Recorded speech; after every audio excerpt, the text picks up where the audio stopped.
gave them a moment that they probably haven't had for a long period of time.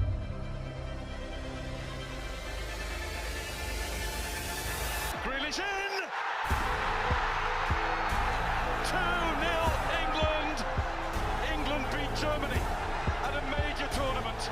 That was the atmosphere that we've been missing, and that's the atmosphere that football deserves.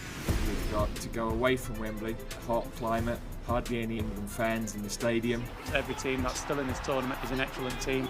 We're fully focused on ourselves, we don't get carried away. We haven't done nothing yet, you know, we've still got a long way to go. We have to prepare the game in the right way, and our mentality is critical. We don't want to stop here, you know, we want to keep giving the country as much joy as possible, and that starts again on Saturday.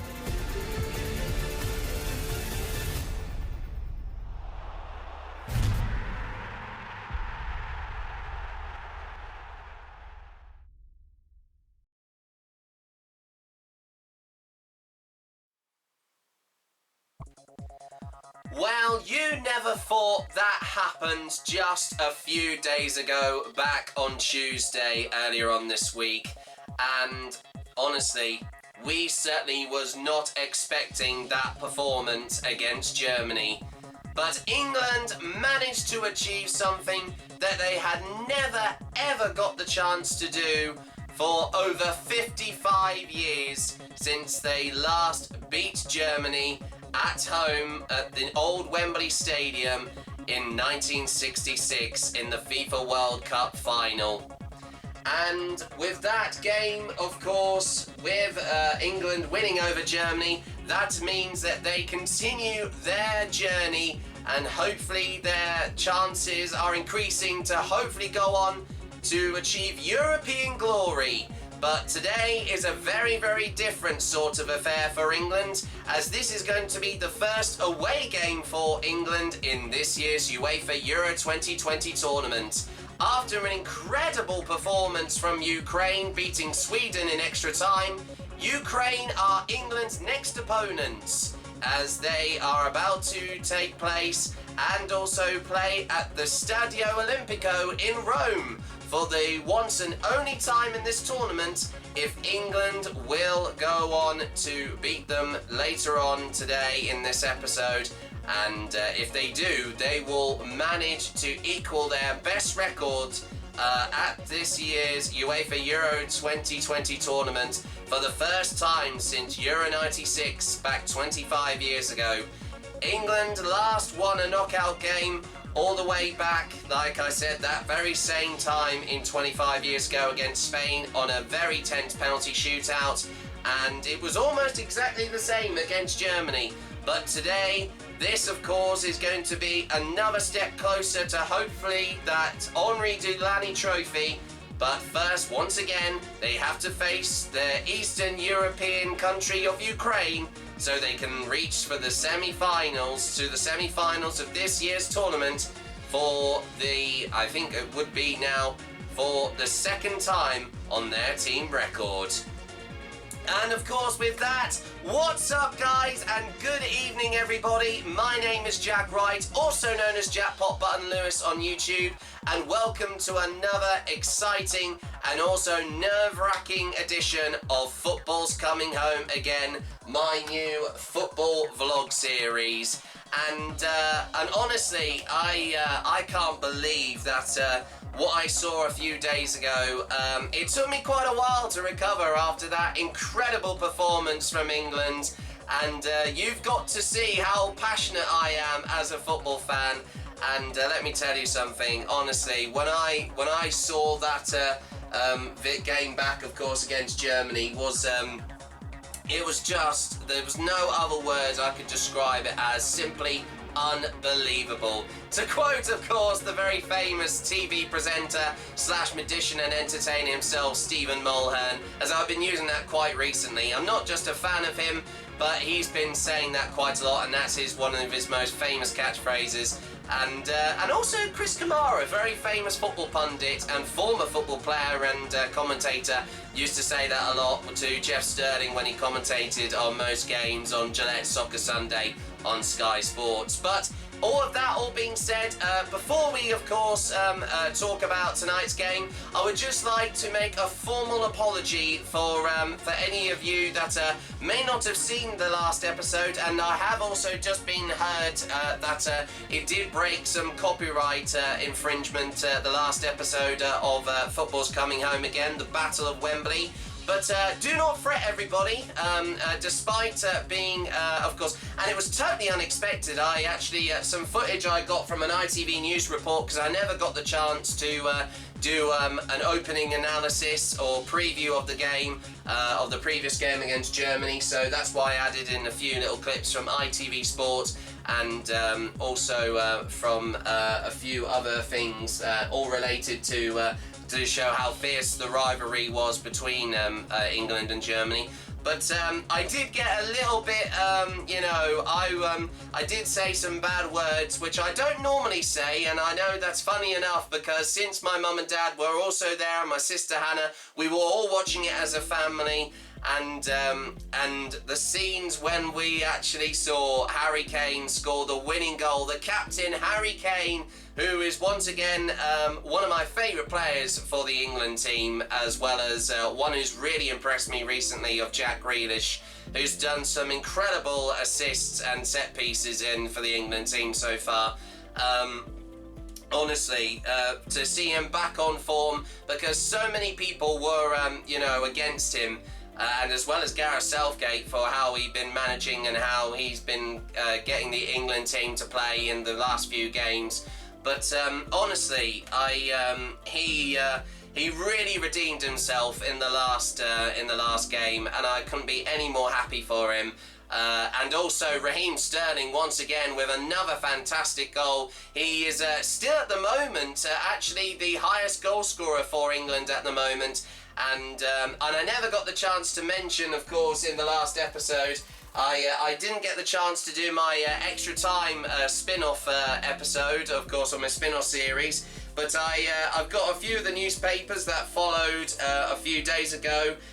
On Wednesday the 30th of June, because we're in July now. We're because today is the 3rd of July, as we're going to be playing Ukraine in just a few hours' time. And but yes, as you can see here, it's brilliant that this headline said on the front page, the headline on the Sun newspaper saying 55 years of hurt never stopped us Raheeming, and Kane finally scores as Three Lions thump old enemy. Absolutely brilliant how they done a bit of wordplay based on the song Three Lions, and unbelievably, I did find out that the comedians of David Deal and Frank Skinner, who sung the song and also wrote the song over 25 years ago of Three Lions, Football's Coming Home, with Ian Brodie from the Lightning Seeds, both of them actually saw the game at Wembley just a few days ago, and to see the whole stadium of 45,000 fans, since it's been increased since earlier on from last week, when it was only 22,500, was incredible. Quite a special moment for them. And there's also a brilliant reaction here as it shows the back of Gareth Southgate, their manager for England, saying with the headline, no more looking back, finally redemption for Gareth, 25 years on.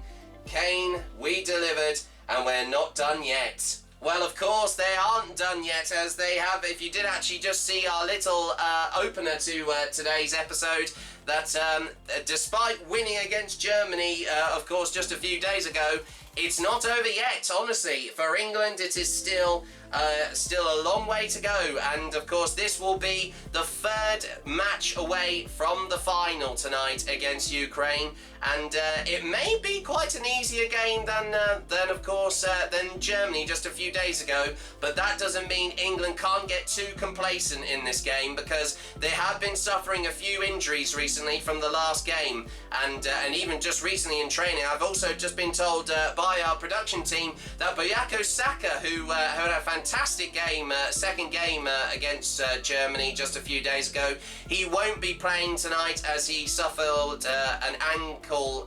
He had troubles with one of his ankles during training, so unfortunately he won't play.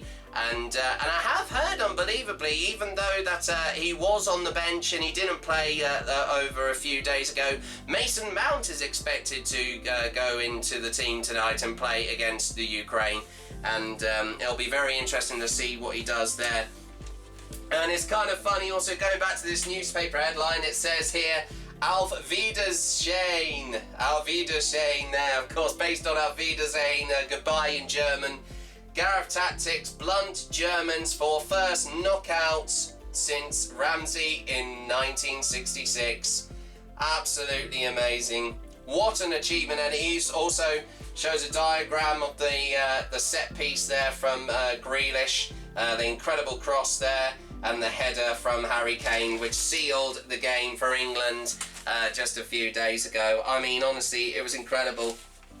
And there's also another picture here on the first page, and it says Harry Rain, as you can see, a parody based on a bit of wordplay on his surname. Germany thumped as we roar into the quarter-finals. And also, unbelievably, you wouldn't expect members of the royal family there. The Duke and Duchess of Cambridge, Prince William and Kate Middleton were there, alongside with their son of Prince George there as well. And there's also an amazing little reaction here from him also on the front page of the Daily Mail, as you can just see there. I mean, look at that smile. How amazing is that for him to witness England beat Germany? I think that'd be the first ever football match he's actually seen in his life. And let me tell you something, I think that will be one of the most memorable and most, I think, momentous, of course, memories or momentous moments in his life so far, when he eventually becomes a future King of England, of course, but that we'll have to wait for a long time for that to happen. Oh, and hello. Oh, I'm terribly sorry, everybody. I've also just got on my phone as well, because I haven't also said as well as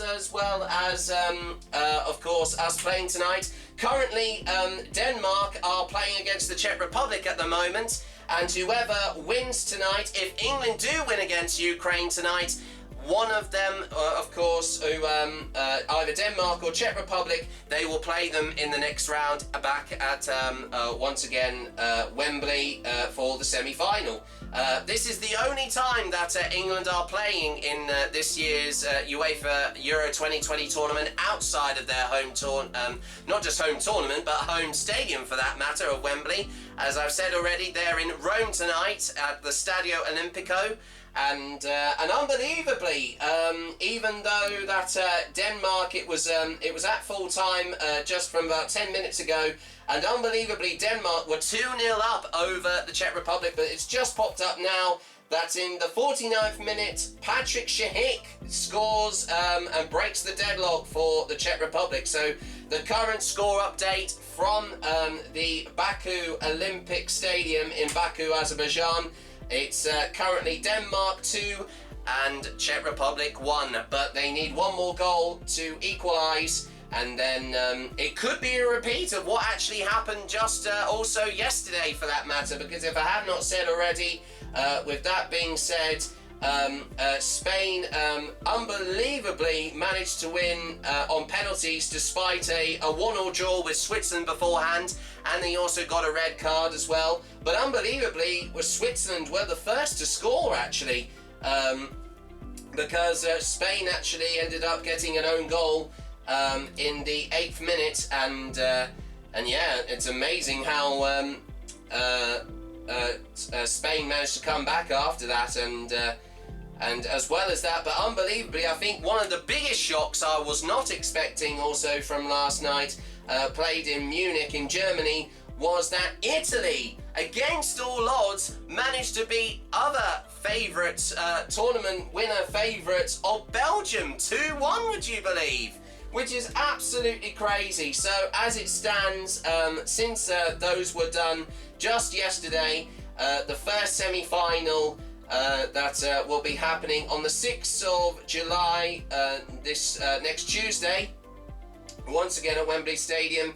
Italy will take on Spain, and like I say at the moment, it could go either way here. Even though that I've just said already, Czech Republic have just scored against Denmark. They're still 1 goal behind, and once again Denmark are still 1 goal ahead over the Czech Republic. So honestly, this tournament this year, folks, has been so unpredictable, this football. Honestly, I haven't seen a tournament in the whole history of me watching this tournament. I have never seen it be so unpredictable, and such great games as well. And for that matter, this also unbelievably has had another pointless fact about this tournament is that we've had the most own goals in this tournament than any other in the whole tournament's history since 60 years ago, would you believe, folks? But with that being said, honestly, I still going back to, because I never got the chance to talk about the England versus Germany game. An incredible, another clean sheet again for England. I mean, I certainly was not expecting that. That is the 4th clean sheet that England have now achieved. Even though that they did get a clean sheet, it still counted, even though that we drew to Scotland in the second game of this year's UEFA Euro 2020 tournament. But this is very, very promising, and going into tonight's game, after beating Germany, we are very, very confident. I think, honestly, tonight I think we'll do pretty well. But like I said before, I'm not going to get too overzealous, but Ukraine are still a pretty decent good team. I mean, for them to unbelievably beat Sweden from just a few days ago. I think it was actually, if I can just quickly look on my app here from of the UEFA Euro 2020 tournament. Yeah, they scored a winning goal in injury time in the second period of extra time, for that matter, as well, at Hampden Park in Glasgow. And honestly, I couldn't believe that they managed to knock out Sweden. I mean, I was expecting us to face Sweden in the next round. But that is quite the shock. Now we're actually playing Ukraine, and also unbelievably, this is actually the first time that we've played Ukraine since Euro 2012, actually, and that was actually the 3rd group game we played of that tournament, and we only managed to win that game just by 1 goal, unbelievably, from Wayne Rooney. And but it's incredible that as it stands, I know that loads of people have been saying England could walk this game here, but Ukraine do have a chance. I'm not like backing them to win here, folks, but I think they could surprise England. But I think England could comfortably beat Ukraine tonight, honestly. Like with Germany, I mean, we had a fantastic game against Germany of just a few days ago this week. And with tonight's, of course, game against Ukraine, it's going to be very, very interesting. As it stands also, if I've not said also, it has been said in the news recently that any travelling England fans, they have been warned and have also been informed not to travel to Rome in Italy, as it's part of the, of course, with the ongoing coronavirus pandemic.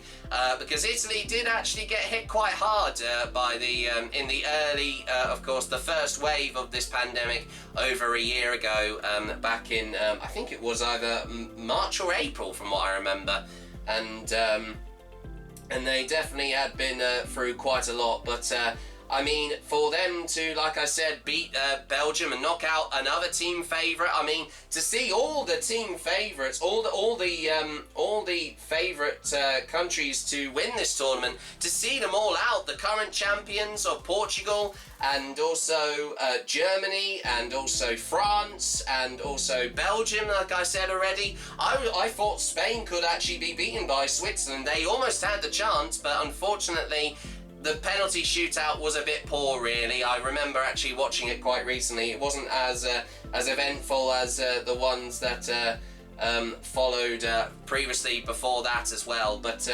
honestly, I can't believe that so much is happening today. Honestly, I mean, you know, this tournament has been absolutely brilliant so far, and like I did say earlier on, with of course, as you saw our opening bit there, with as England look forward to playing the Ukraine in just under I think just about like under 2 hours time at 8 o'clock, and we're going to have live coverage from ITV Sport that will going to be live from the Stadio Olimpico in Rome, Italy. We'll be covering it all the way. I think I'll be also joined by my mum and my dad, Samantha and John, and my sister Hannah again, and they're going to give me a little bit of insight. I mean, some of the things they came out in the last episode was truly something I certainly weren't expecting, but when we saw those 2 goals go in from Raheem Sterling and Harry Kane, I mean, honestly, I still am amazed that it has come back now, but I'm going to try and be a little bit more conservative on my voice tonight if England score any goals. But honestly, I think England will do well in this game tonight. I mean, they have to win, obviously, to go through to the semi-finals, but if they do win tonight, they will go to the semi-finals, and as it stands, it could be against Denmark in the next round. But I will give you a score update later on, because this game actually will finish before we play. So before we actually play against Ukraine, I will give you another score update to let you know who will be playing if we go on to win tonight's game once again against the Ukraine. So with also that being said, well, as I said, I think it's time for us to get to the main business end of course, of this episode, as we count down the next 2 hours to, of course, once again, a place for England once again in the semi-finals of this year's UEFA Euro 2020 tournament, as we head live now down. Once again, I'll head down, of course, once again, as always, to the living room of course, my house here, once again, in Ferryway, Littleport, England, Cambridgeshire, United Kingdom. Of course, Cambridge, England, United Kingdom, I would say that the right way, of course. And like I said, it's time for the Ukraine to take on, once again, us, as England, as we have our first away game of this year's UEFA Euro 2020 tournament, and we reach the quarter-finals. Are we done? Fantastic. Well done, everybody. Oh my god, there's so much happening tonight. This is crazy, honestly. I tell you what, if you thought it was mad from just a few days ago with against Germany, this is going to be very much the same thing. And I mean, it's crazy. I mean, if we win tonight against the Ukraine, we're going to be in the semi-finals like we did 25 years ago when we actually played Germany at Euro 96. But this time, they're actually out of the tournament a lot more earlier this year. Honestly, if we win this tonight, we could be serious contenders to going all the way in this tournament. Honestly, I know it's almost like cliche, but it feels like that if we can win tonight, we'll be one step closer. Even though we're not playing at home tonight, but literally football's coming Rome, I think, tonight. You see what I mean? Yeah, actually, I've just remembered, actually. That's what it actually said in the newspaper just a few days ago when we played Germany. That's amazing, though, about what was being said, though. Oh, where was it exactly? Was it on... Oh, it was in this one, wasn't it? Yeah. I think I've just saw it. Where is it? I think it's definitely around here. Hang on. Oh.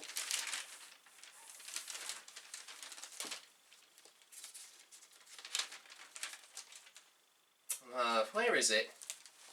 Definitely remember seeing it.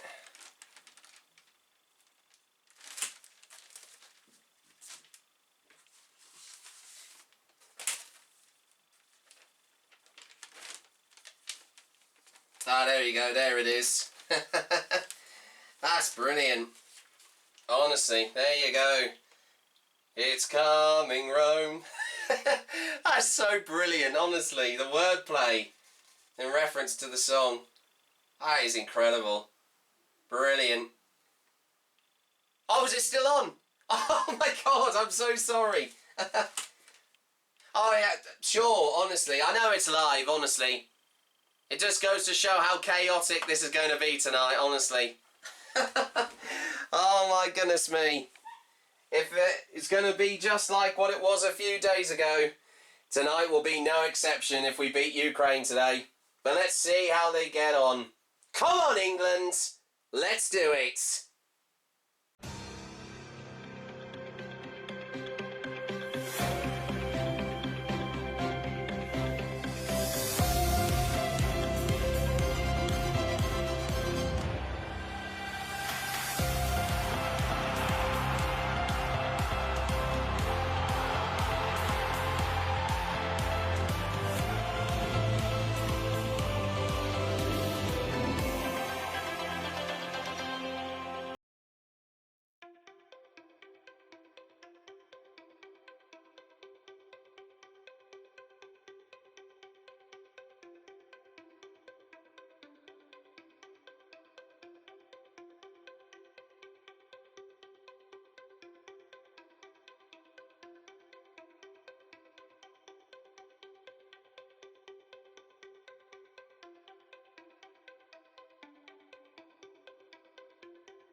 So here we are once again, everybody, as we are once again here for another nerve-wracking game in prospect for England, as it's once again Ukraine versus England, and the first away game of England's campaign at this year's tournament, once again coming from the Stadio Olimpico in Rome, Italy.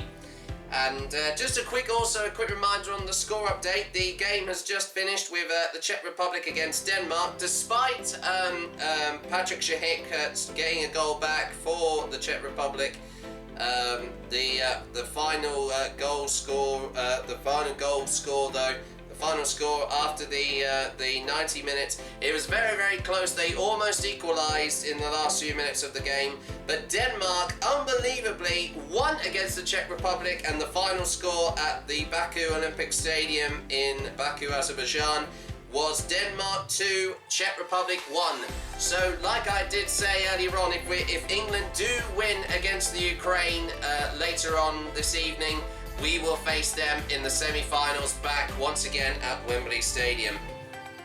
So, they've just announced the lineups now for both Ukraine and England. As it stands, there are 3 changes for the England team. But let's have a look at the Ukraine lineup first of all, as they are the first team to come up.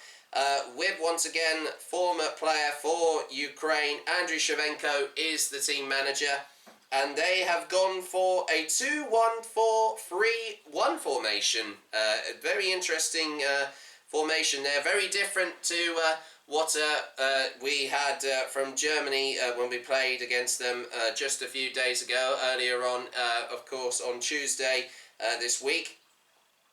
And they've got the players of Yarmolenko, who unbelievably I think was the goal scorer in the last game, who actually scored the goal in injury time in the last period of extra time for Ukraine to knock out Sweden.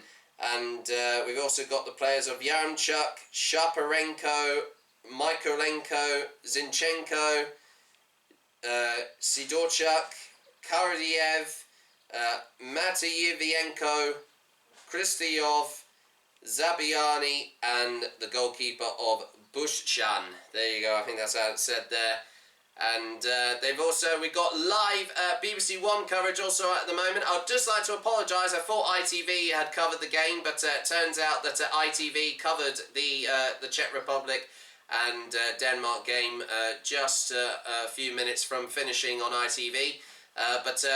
Here once again, like I said, from the BBC, it's just started live on BBC One with Gary Lineker, one of the main presenter, and also pundits of Alan Shearer, Frank Lampard, and also Rio Ferdinand, I think, who were there to, only two of them, funny enough, were there to see England's victory over Germany earlier on this week. And of course, on the topic of that, as we have a look at the England team, it was a hard-fought game for England in the last round for once again themselves, and they have actually lost a few players in the process as well. And as it stands, we've got England are going for a 1-4-2-3-1 formation, and Jordan Pickford is in goal. Kyle Walker is back playing again. So is also John Stones and Harry Maguire and Luke Shaw, who was responsible for an incredible assist for Raheem Sterling's fourth goal of the tournament from the last game against Germany. And also we have Declan Rice, Calvin Phillips. But since Bukayo Saka, like I mentioned already, he did suffer an ankle injury in training. And they're also just showing actually the England team coming on to the Stadio Olimpico pitch in Rome at the moment, as they are ahead of getting underway in just an hour's time, or 55 minutes, since it's 7:05 p.m. now on my clock right there. But they, of course, are playing a little bit more later than usual. There will be either either an hour or I think 2 hours in front, I think, for that matter. But anyway, like I did say, there are 3 changes, and in replacement of Bukayo Saka, he's not even on the bench, unfortunately, as well. He's been replaced by Jadon Sancho, and also after finally isolating and being tested negative, Mason Mount has been put back into the squad as well. And they're also showing that, who's playing as well, also on the TV for that matter as well. But Raheem Sterling is back once again playing, and once again leading from the front is captain Harry Kane, who scored the winning goal against Germany once again a few days ago. So that is our team lineup, and honestly, what I've been hearing from a load of the players for Ukraine, they're actually saying that it's going to be quite a difficult challenge to try and hold off us. So I mean, that's good for us, and also they are just about to interview Gareth Southgate on, of course, BBC One coverage right now. But honestly, I'm sure that he is feeling very, very confident. Obviously, I know that I'm sure he'll be saying that England can't be too complacent in this game. I know that even though that we beat one of the not exactly team favourites to go on and win the tournament this year in UEFA Euro 2020, but for Germany, it was something that Gareth Southgate has waited 25 years to finally beat them, and he's achieved that, and they have kept clean sheets for their first 4 opening games in a major tournament for the first time since once again the 1966 World Cup. And Raheem Sterling has 15 goals in his last 20 matches for England, as they were just showing a match statistic there also on a screen from the coverage I'm just seeing now. But honestly, I think it's very, very promising. I think it's, especially with an incredible win over Germany just a few days ago from England. This might, it won't exactly be a walkover, but I think Ukraine will give a good challenge to England, but I think England will win comfortably over them in this game. So with that also, I know I haven't been very good on my match score predictions, but I think it would be nice England to get a few goals to really show what they can do to be serious contenders, hopefully to become potential favourites, new favourites to go on to win the Euros. So I'm going for my match score prediction, final, of course, score prediction of England 3, Ukraine 0. So that's my prediction, and I'll get also the predictions of, once again, my dad, John, and also my mum, Samantha. We're about to have tea. This is why I'm filming right now. But join me in, of course, just under an hour's time as kick-off for, once again, the quarter-final for, once again, against Ukraine versus England at the Stadio Olimpico in Rome. We're counting down those precious minutes. let's see if England can be once again one step closer and go all the way to the semi-finals for the first time since 25 years ago at their home tournament at Euro 96. Kick-off of this game in a few minutes' time. I've never been as confident as I'm in an England team in a tournament ever in my life. This team has filled me with huge confidence. We will win this and we'll be in the next round against Denmark. I can only agree. It's a tough game, it's a quarter final, but it's, I agree, England will be too strong, I believe. Yeah. For us to score a few goals this evening, Gary. Looking for an early one so we can all sit back and enjoy it, but absolutely England victory. Oh, wouldn't that be nice? Anyway, we're live on BBC One and BBC iPlayer this Saturday night. It's England versus Ukraine for a place in the semi-finals of the European Championship. Your commentary team is Jermaine Genus and Guy Mowbray. Good evening once again, guys. And good evening, everyone. Ready to go again? We most certainly are. We may not be at Wembley, but we're at Rome in, once again, the Stadio Olimpico, where actually, unbelievably, this year's UEFA Euro 2020 tournament first took place when Italy played their first home game of the tournament, and they absolutely thrashed Turkey in their group, Group A, 3-0, unbelievably. Still quite a nice turnout from both fans, even though that's most of, I don't think I've travelled to both of them. Don't come much better than this. First now the national anthems. First, Ukraine. Oh, yes, they could. We'll take a last check before kick-off on the two starting lineups for this European Championship quarter-final after the national anthems. Oh, it's England first.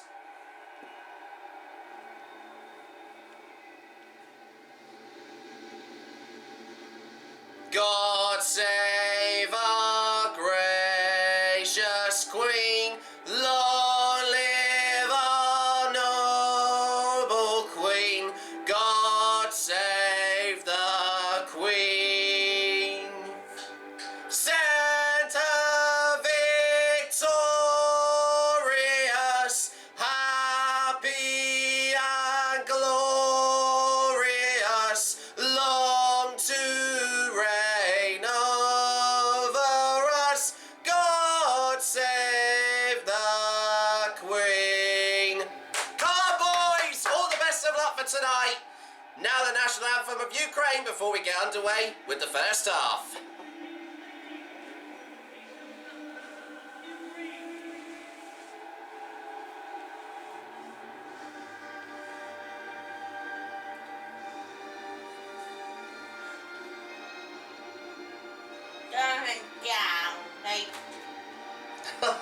Fighting talk from my sister Hannah already. I was expecting us to have our national anthem first, even though this is an away game for us. But this is obviously, they're not one of the host cities, Ukraine, in this tournament.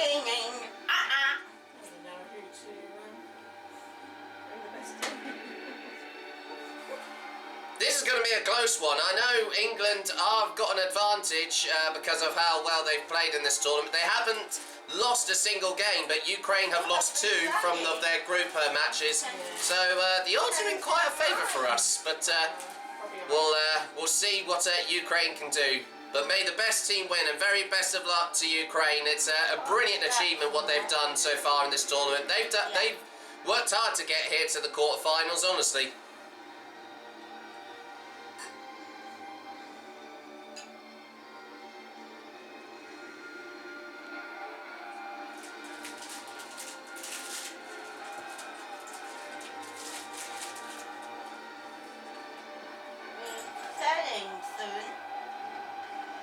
Well, good luck, Ukraine. The kick-off for the first half, once again, Ukraine versus England at the Stadio Olimpico here in Rome, Italy, is just minutes away. This time the referee is German rather than the opposition. Well, let's hope this doesn't actually go against us. They've got German officials, a German referee, and German video assistant referee. Let's hope this doesn't become a bad omen from the last game for us. And once again, I'm joined by my side, as always, my mum Samantha and my dad John Wright, and also my sister Hannah as well. Good evening to all of you, if you want to say hello. Good evening. And are you going to say hello as well, Hannah? Well, she's got a mouthful of a chocolate lolly at the moment, of course, ice cream. But honestly, how do you feel going into this game? Even though there's 3 yellow cards that have happened from the last game against Germany, how do you think England are going to do in this tournament, this game tonight? If they play the same as they did the last match, they should win this. But England are a little bit inconsistent. To be honest, no different to any other team has played in this tournament. To be fair. It's been very unpredictable, hasn't it? Unpredictable. There's no consistency anywhere. So, but obviously, I would like to think they beat Germany, and if they played as well as they did against Germany, definitely, they should beat the Ukraine. Well, let's hope so. And of course, once again, if they do win against Ukraine tonight, they will bag themselves a place in the second semi-final. And they will play Denmark next week, once again back at Wembley Stadium. Both teams, England are taking the knee, not Ukraine. Yeah, Ukraine, don't do it. I don't know why the ball was in their side just for the moment there. I don't agree with the knee. But anyway, I know it's been an ongoing thing, but anyway, we're underway here for the only away game for England in this year's UEFA Euro 2020 tournament.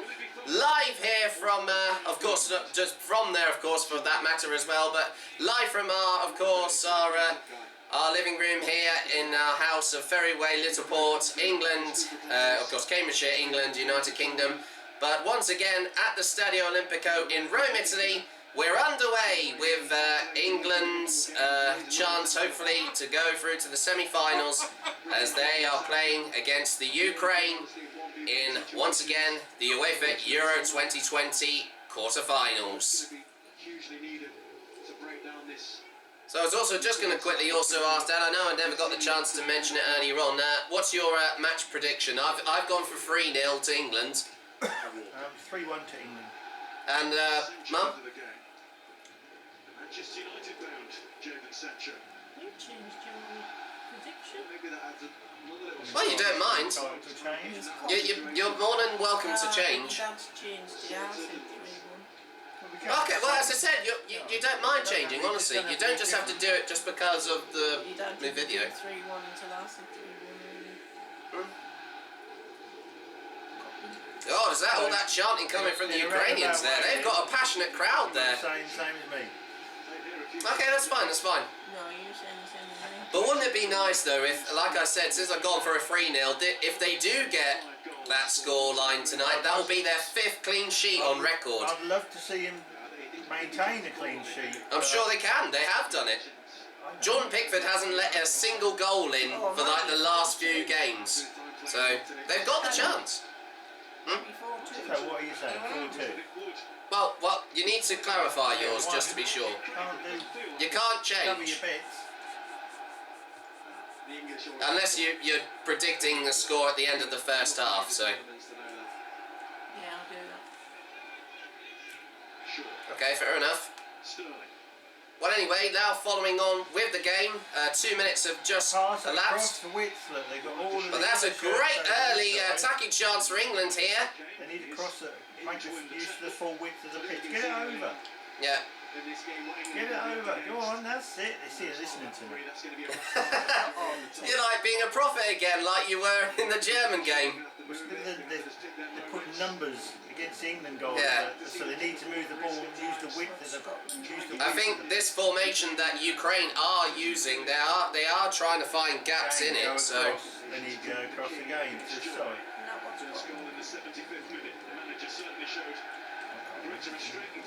I did mention earlier on that England are playing with a 2-3-4-2 formation.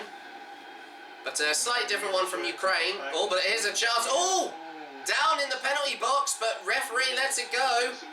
That was close. That could have been a penalty. A little tackle on Mason Mount, who's making, hopefully, a nice return after being in a bit of a scare for being in contact with Billy Gilmore of the Scottish football team, who tested positive for COVID. Oh, they are aggressive. Chance for Harry Kane! Captain Harry Kane! Unbelievably! Just under 4 minutes and England are 1-0 up against the Ukraine! Unbelievable!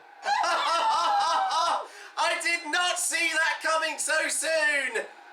And the whole of the Stadio Olimpico erupts with cheers! What a superb bit of play there. Let's have a look. Now, was he onside?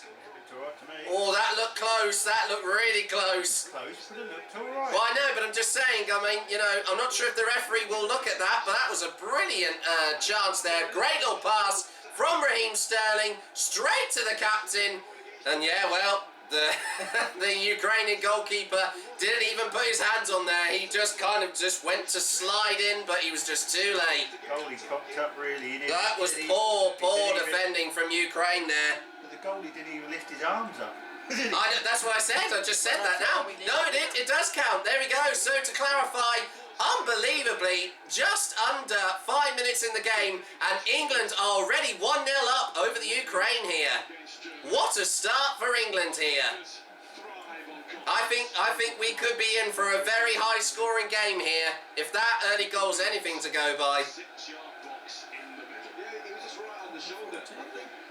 Well, as I said.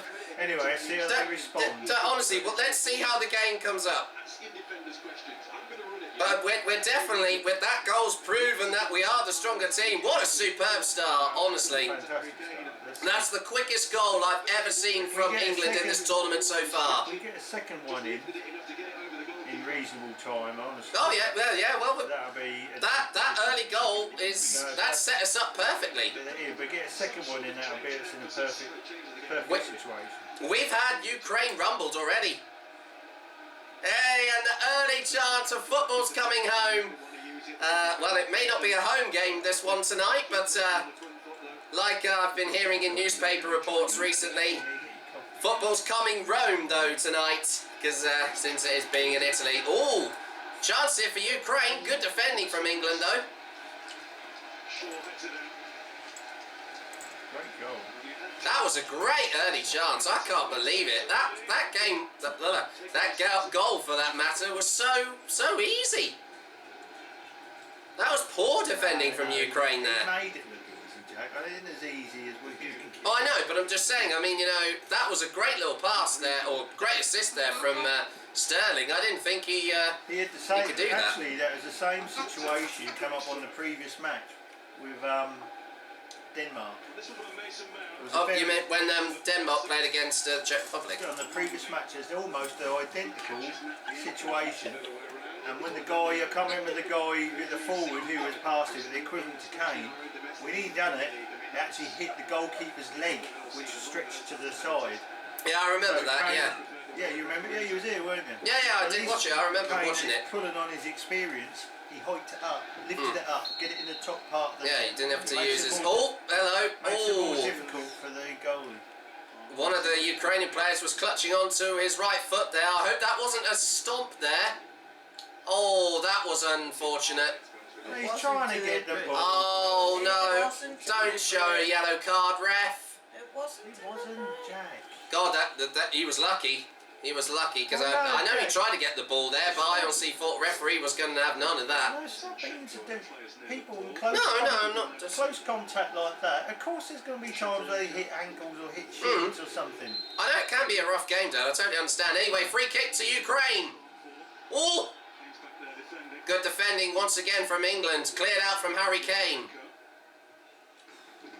And once again, Ukraine retreat back slightly. Back into their half of the pitch. Yeah, he was one of the players, I think, who scored one of the goals against Sweden in the last game. He wasn't the one that scored the winning goal. That was the captain. I think that was Yaremlenko, I think his name was. Alright, no need to take the mickey out of the surnames. Why not? Well, I know you didn't do that against the Germans, did you? Oh, I just think it's funny. Well, I bet they're where they originate from. I bet that would be quite interesting to find out. any Eastern European name, for them being a bordering country with Poland. But unfortunately, if I've not said already, Poland went out in the very first round. They finished at the bottom of their group. Ooh, a little push there, but referee didn't see it. That was lucky there. I think that was from Mason Mount.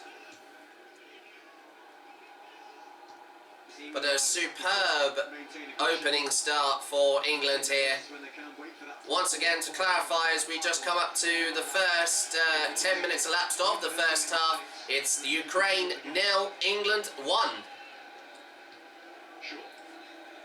With Captain Harry Kane scoring the first goal in the 4th minute.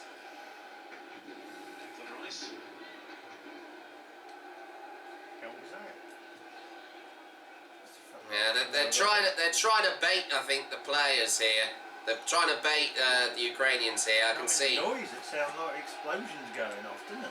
Oh, I think they were drums. They sounded like drums, I think. I don't think they're allowed pyrotechnics in the stadium, but the Ukrainian fans are in great voice, though. Honestly, I never knew that they've just been as passionate as most of the others in this tournament, with the likes of Italy and Belgium and France and the Germans as well. They've all had their little moment to shine in this tournament, as they are the main one of the core things to any football team, whether it be at club level or international level.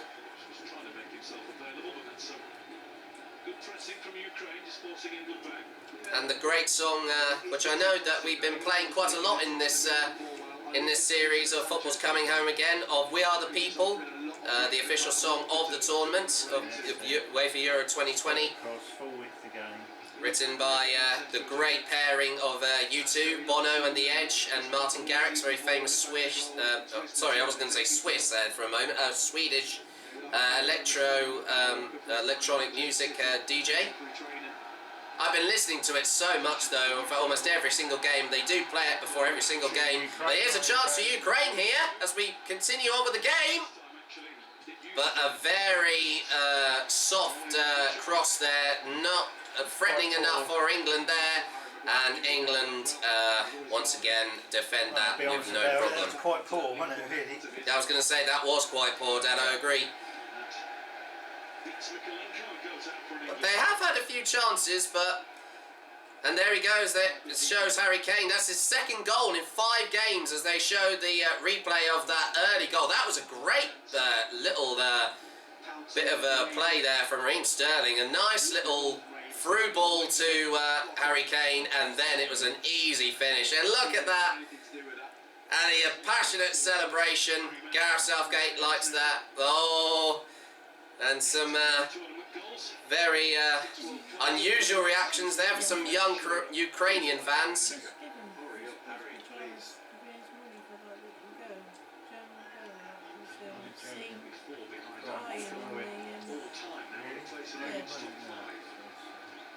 What was that? No. What was that? Oh, I did. You know that that you remember that young girl German fan that was crying? That actually made it into the newspapers a few days ago after when we beat them. I know that people have even made that as like profile pictures on Twitter and everything. It's ridiculous. It's gone right out of hand on social media, honestly. Yes, social media. I know I couldn't show that obviously in the last episode, guys, because of copyright. It's been hard, honestly, showing any footage of this tournament. I mean, UEFA have been very, very restrictive of it. But I am giving you a running commentary on this, as always, for every single game. And then later on, after this game, we'll edit out just the highlights of... But I will keep in all the goals, obviously, so you don't miss anything. And I will describe how the goals are scored as descriptively as possible. But back once again with the game. England with another chance here. Pace of the game started to slow down a little, but England are biding their time here. England have got nothing to prove at the moment. No. Well, they're 1 goal ahead, Dad, but I mean, they just need another, and they have got a very good chance of going straight through to going back home to Wembley in the semi-finals. And that will be the first time that England have reached the semi-finals of this tournament since 25 years ago, back at Euro 96. Oh, there we go. Luke Shaw. And I think that booing's coming from the Ukrainians, I think. Well, they can do it. They're just taking their time. They don't seem to be phased, honestly. They're very, very calm here. Ooh. Well, Ukrainian supporters are trying to put off the English team, which is no different to what the English supporters do. Oh, I know, but I just wasn't expecting them to do the same, so... I know I mentioned that with Germany, you know, in the last game, so... But I never thought that I would ever see them do the same thing. It's become a very kind of dirty habit or trend that's been a reoccurring thing. Bit poor form, really. I don't agree with whoever's doing it. Oh, I know, I understand. I mean, loads of people were complaining. Even England people from England were complaining when the national anthem of Germany was booed in the last game. Other countries will do it. I think fair play. You've got to do the same as what other countries do. I don't agree with it. I don't think it's right. I mean, because most of these countries who are participating have been in contact with obviously this coronavirus pandemic still going on. I thought they would be a bit respectable, a bit more respectable than that, because that's what this whole tournament is all about. But it did turn nasty in the last game, I do remember. Nice play, that Walker. Well played there. Play it safe. Rode straight back to Jordan Pickford. No, he's actually got a new kit. He's actually not wearing yellow this time. He's just wearing plain black. I do like the yellow that he did wear though in the last game though. Come on. I've had my own game on that shirt over the... Oh, a chance for Ukraine here! But well saved from Jordan Pickford. That was some... I don't know what England were doing there. Cock up, wasn't it? That was a very bad bit of... they were trying to get the ball back, but a very quick interception from Ukraine, but they just managed to hold it out, and it's a corner once again to Ukraine. That was Walker, who played very well a minute ago, just cocked up and done a slow pass. That was such a fluke there, honestly. I can't believe that had to happen. Anyway, corner for Ukraine. Headed out easily there from England. Still in danger here. But it's very well defended here from England at the moment. They're not trying to let them find a gap. They seem to be very resilient at the moment. Yeah, that's definitely a drum, Dad, I can tell. Sounds like a timpani. But they sound a bit more a different pitch, I think. Well, it'll be interesting to see what they're made of. It might be plastic, because even plastic drums can be just as loud as ones made with like animal skin.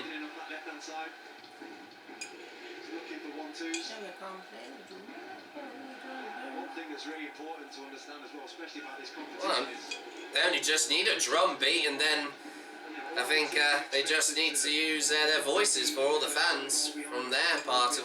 I mean, to be fair, I don't know much about their culture, guys, so... But it's nice to see all the different types of chants from each of the countries that we've played so far in this tournament, and even other games that I've been watching, even though I'm mostly covering all the England games in this series.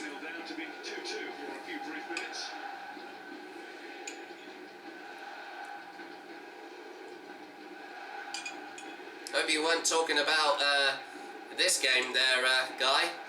Still, England still have had most possessions so far, even though that Ukraine have had their chances, but England have managed to capitalise on them, which is good to see. There was a little late challenge there.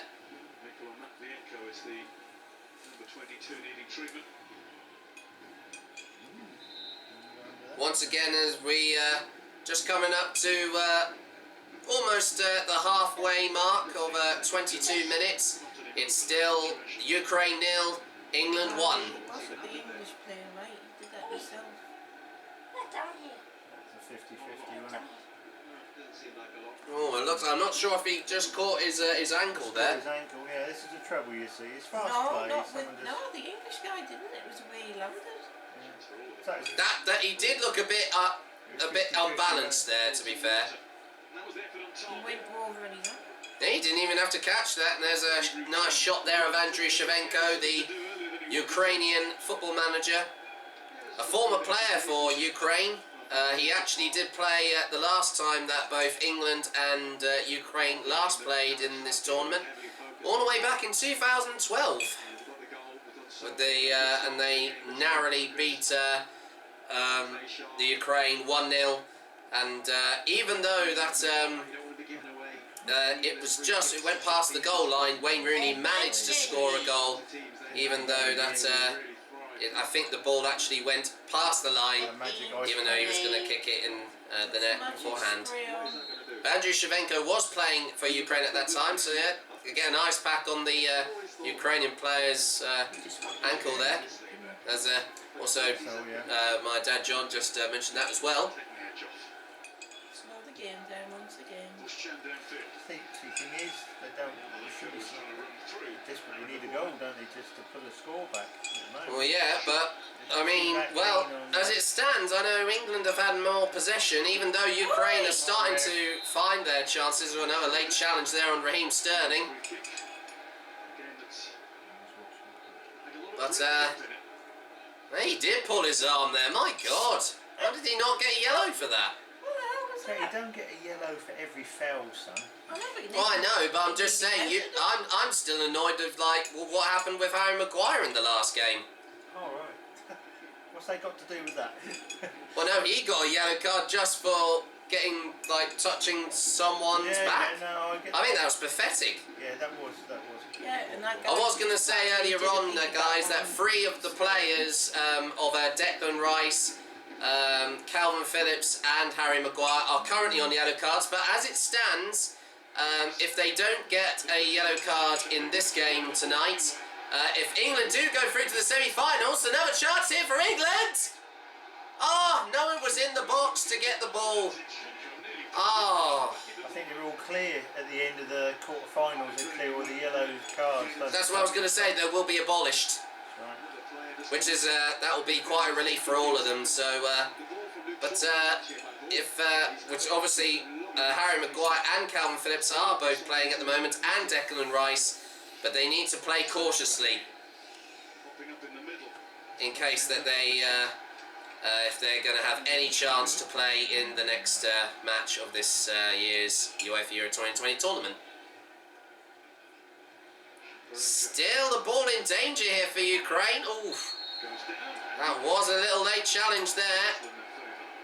And I think a free kick there to Ukraine. How was that a late challenge? Oh, he did grab him there. Probably because he grabbed him with his hands, probably. They ran in. Yeah.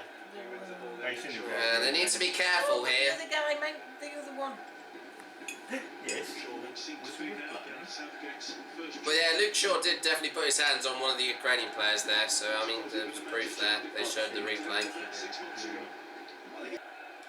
Just over halfway now in the first half, as we've just gone past over the 22nd minute and a half. But now we're just also now reaching the 24th minute, and still, once again, it is Ukraine 0, England 1. Here at the Stadio Olimpico in Rome.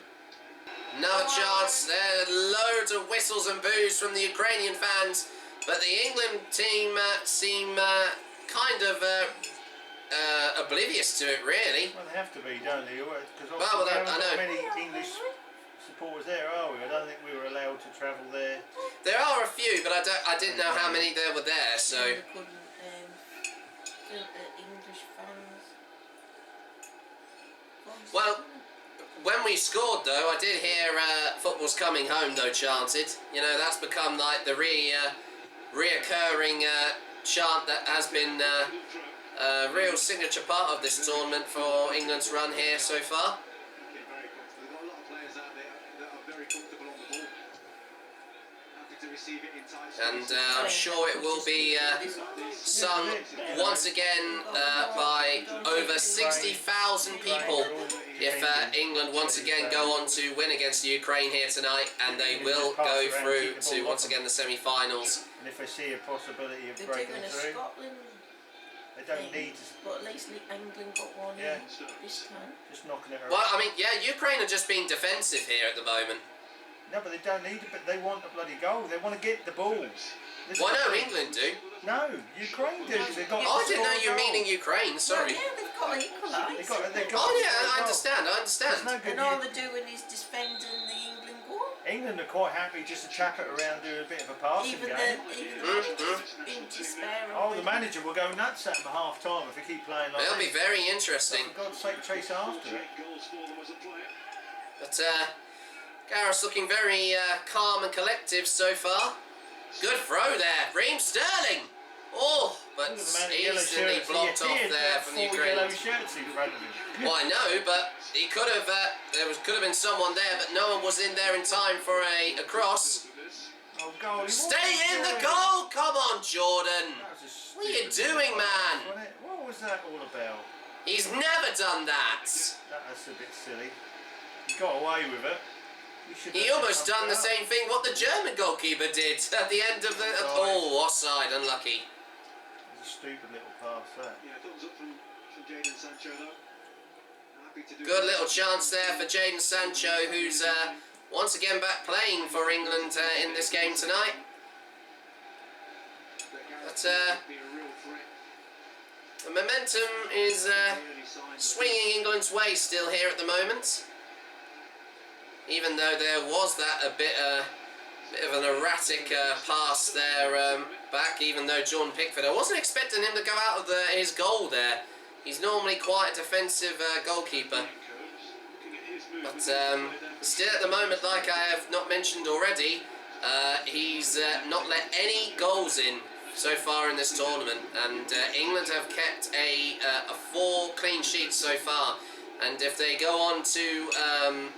with my prediction of 3-0 to England tonight, that will be their 5th clean sheet on record so far in this tournament. Here's Raheem Sterling, Luke Shaw. Oh, what was that challenge? Come on. On Raheem Sterling once again. And another, this looks kind of almost like a dangerous place for a free kick here for England here. There could be some, and it looked like one of the Ukrainian players actually just grabbed his, it looked like he grabbed his shirt, but it looked like he also put his hand on his body in that same place as well. So, but here's Luke Shaw taking the free kick for England. Come on, just drown out. Just zone in with this free kick. Go on, Luke. Get a good ball in. Heads! Oh, unlucky. That was a good chance. Was that Harry Kane again? Beautiful. Shame that his head was just a little bit high on that ball. That was a good header though, but it was just too high. Very different to the header he scored in the last few minutes of the Germany game, and the header he scored though, I remember looking back on it, I do remember looking back on when he got that in, and we just went absolutely crazy. I literally lost my voice, but I'm not doing that tonight. I'm going to try and save my voice this time, but it's nice and clear after a few days after that game. Very safe. It's just they seem a little bit in awe of what's in front of them as it stands.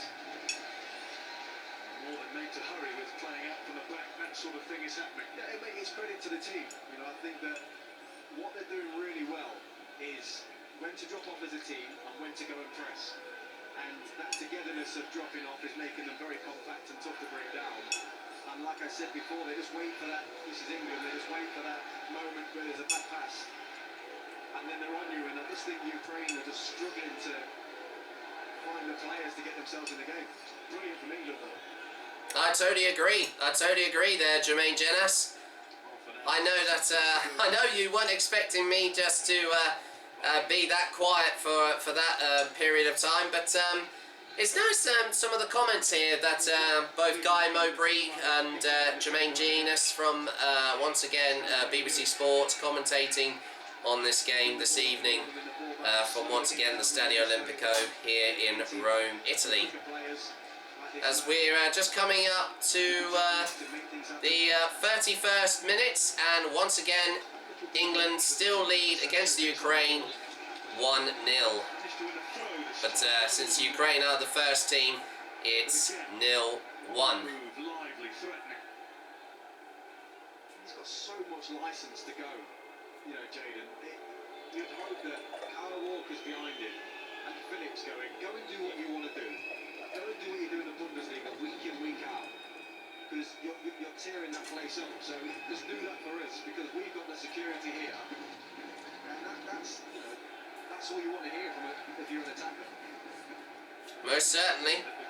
There, Jermaine. Stirred by those just on the fringe, fighting for the place. Sancho, Foden, Grealish, Saka.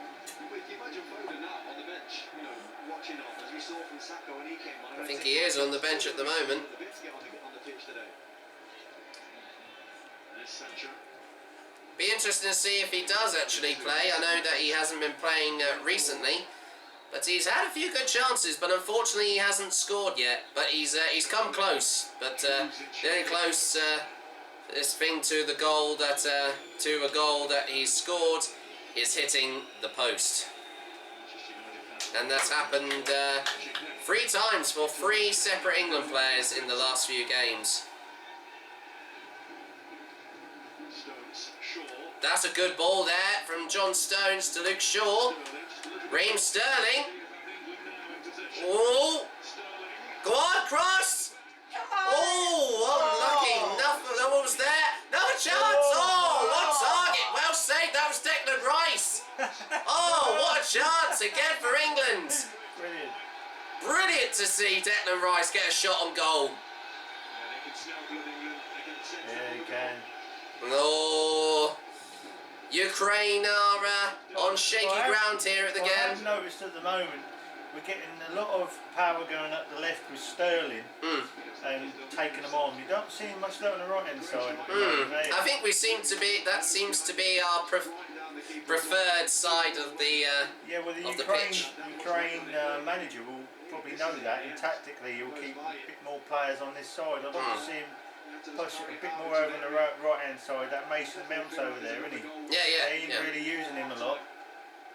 Surprisingly enough, even though that I know Sterling is quite effective, mind. Oh yeah, definitely. Well, once again, to everyone watching, also if you do not know already, he's the highest goal scorer for England with 4 goals at the moment.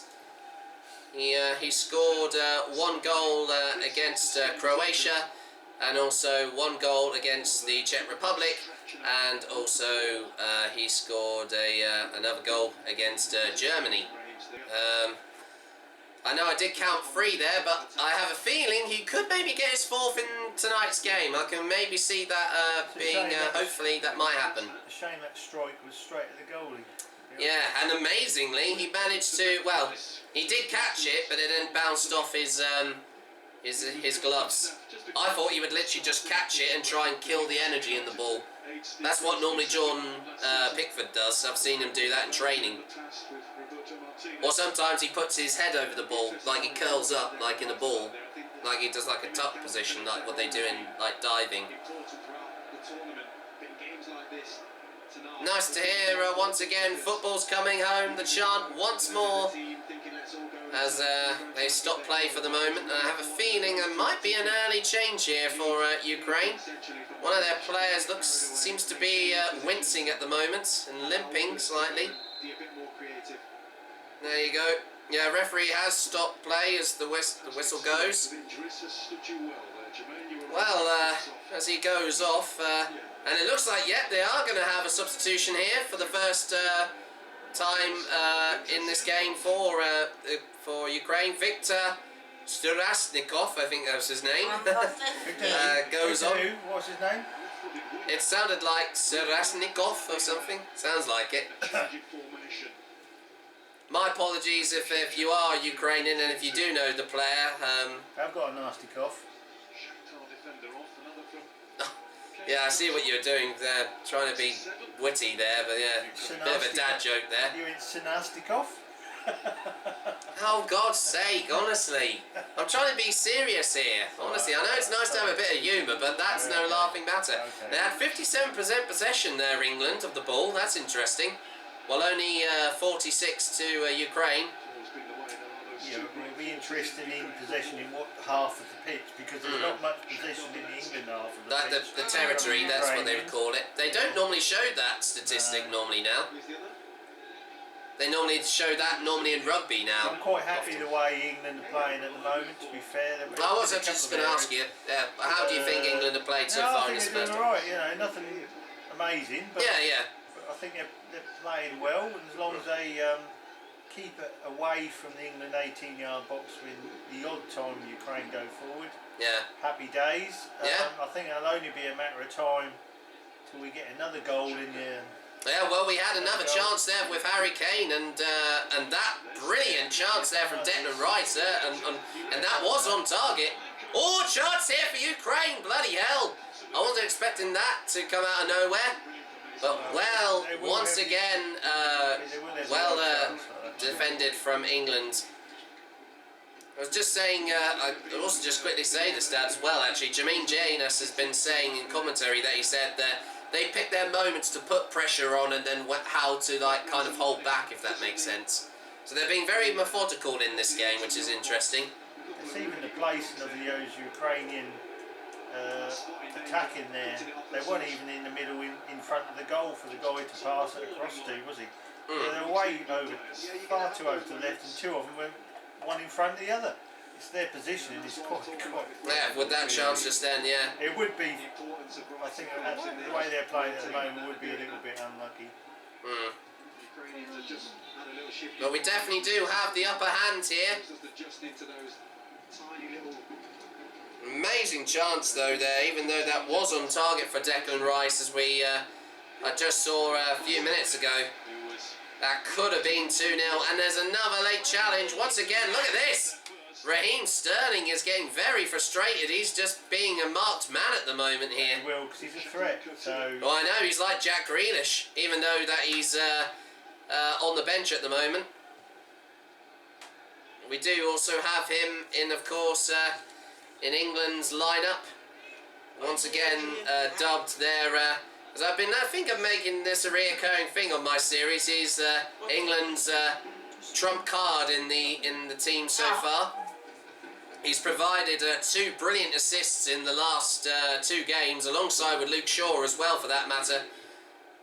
He didn't play as well in the warm-up games before this tournament, but every player for the England team so far has had their moment, and it's nice to see, honestly. It's brilliant to see how versatile and how the chemistry between them is very, very good. And we haven't seen an England team like this in form for a long, long time, which is brilliant. I was going to say that... that was poor defending from Ukraine! A chance! Oh, saved again from the Ukrainian goalkeeper. It was straight at the goalkeeper. Another on-target shot. Oh, hello. Referee's blown here. Was that offside? No. Oh, no. I think it might have been. Oh, there he is there. Yeah, one of the Ukrainian players did just call it there. That was Luke Shaw, unlucky. That was a great bit of play there. The Ukrainians just have a lifeline to save another chance from England to go 2-0 up.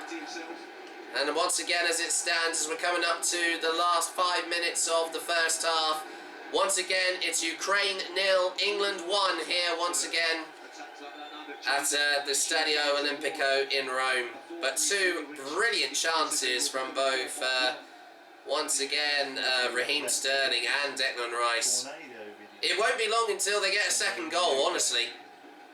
As I was just about to finish off my sentence from early on, If England go on to win this game, they will reach the semi-finals for the first time since 25 years ago at their home tournament at Euro 96 when they played against Germany. Oh, a chance here for Ukraine! My God, that was poor defending from England, but well covered there as Ramchuk tried to get a chance there, but yeah, that was a bit of a poor cross there. Great defending there from England. Well covered there from Carl Walker and John Stones. So, but they do have a corner here, Ukraine, once again.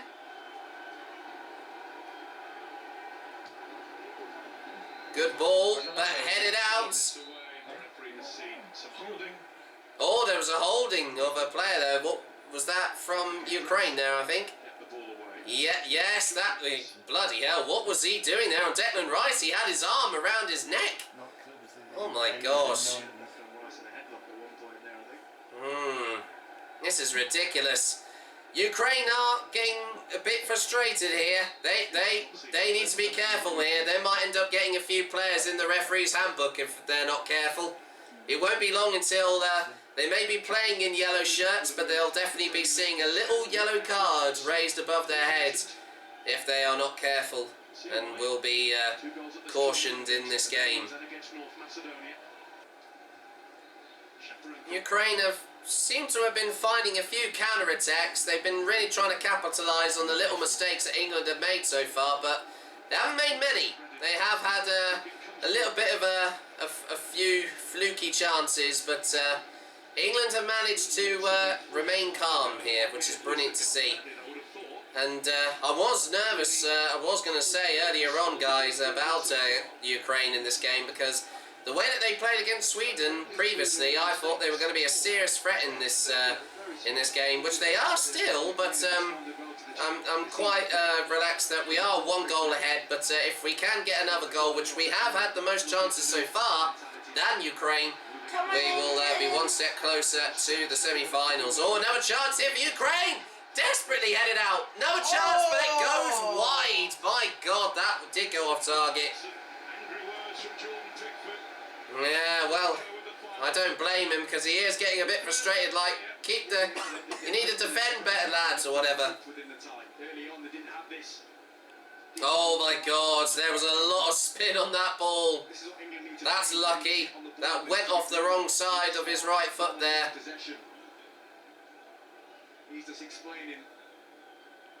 I think I can hear Harry Kane. I'm just reading his lips there on a slow motion there. He's saying, we're going 4-4-2 or something? Was that something to do with a formation there, I think? But, from the captain there, Harry Kane. But, well, the formation that England have had so far, they haven't had many problems with it so far, but they are allowed to change their formation if it needs to be adapted slightly to this team of the Ukraine. We're just coming up to the last minute of the first half here. Pace of the game started to ramp up a little bit more here.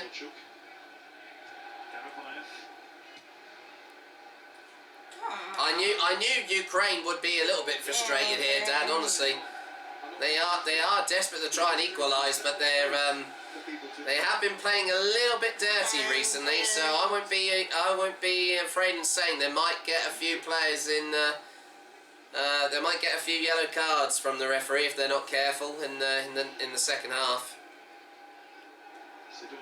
So we're just coming up to the 45-minute mark when the clock goes to red, and we're going to see if there's going to be any stoppage time. I think there will be, maybe about a minute or so,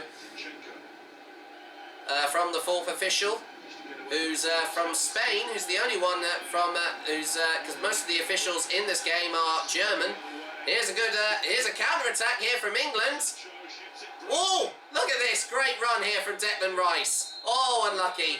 3 minutes of added time from the fourth official for the end of the first half. Oh, that was actually James Sancho. Sorry, my apologies. That was a great bit of flair there. Nice to see that there from the youngster. Nice to see him actually on He's been playing some very impressive football so far in this match tonight. A very interesting, I think,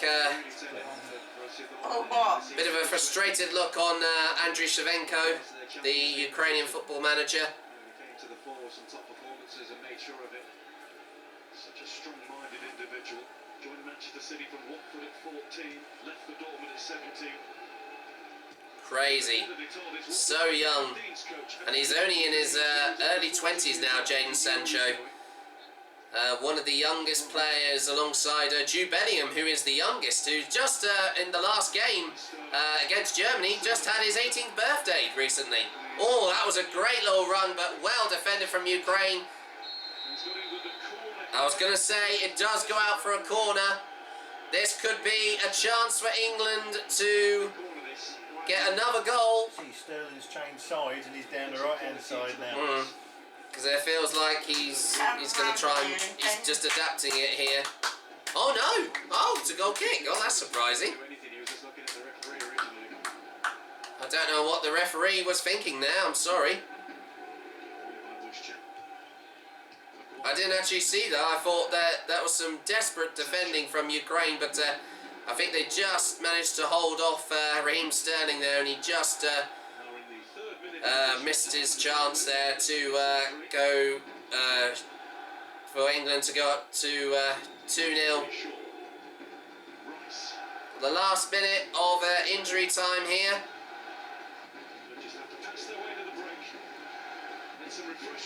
I know there's only one goal in it, but they are just doing just enough to hold off Ukraine here so far. Oh, what a nasty tackle there. Is that on Declan Rice? Hello. Oh no, that's Harry Maguire, sorry.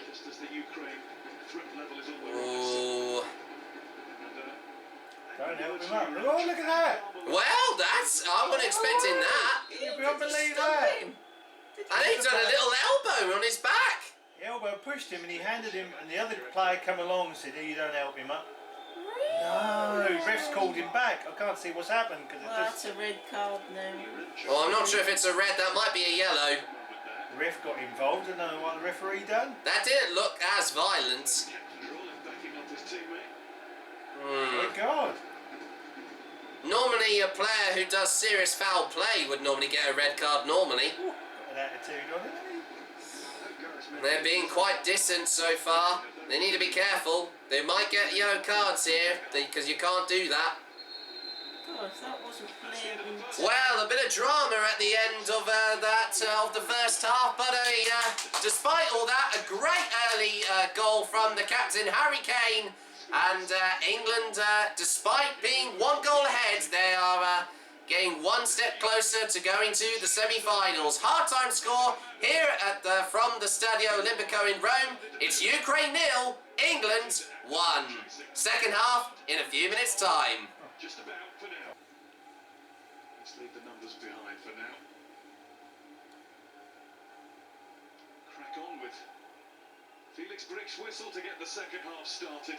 No further changes made by Andriy Shevchenko nor. So, underway, here we go everybody for the second half. Once again of Ukraine versus England. Once again, the quarter-final of this year's UEFA Euro 2020 tournament. I know you didn't see earlier on, but there's been quite a lot of things going on around here.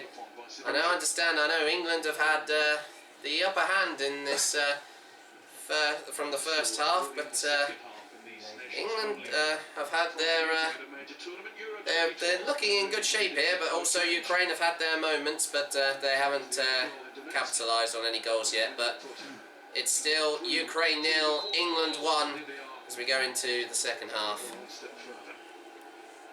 And here's an early chance already for England. My God, there was a challenge here. Go on! Yeah. Oh my God! Just like that! Just bobbing it in, and Harry Maguire scores! He's finally got his first goal for England! Unbelievable! That's what that big forehead is for, Elvis. Harry Maguire! Harry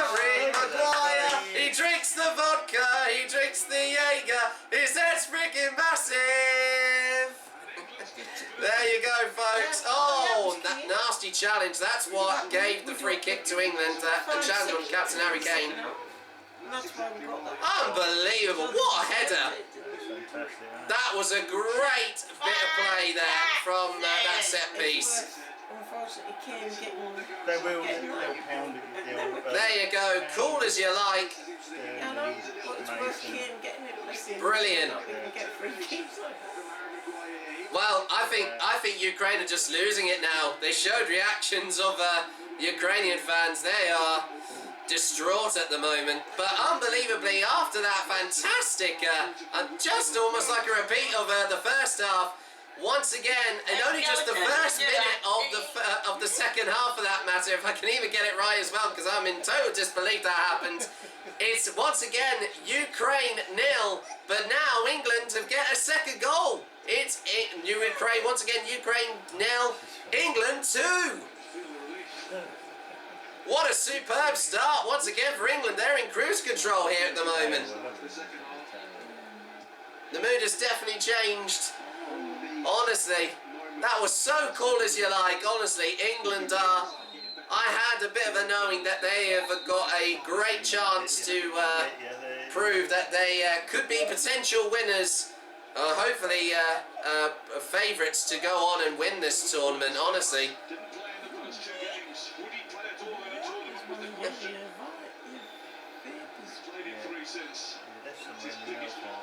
My sister Hannah is going all soppy over our dog Henry. He's back with us again, as always.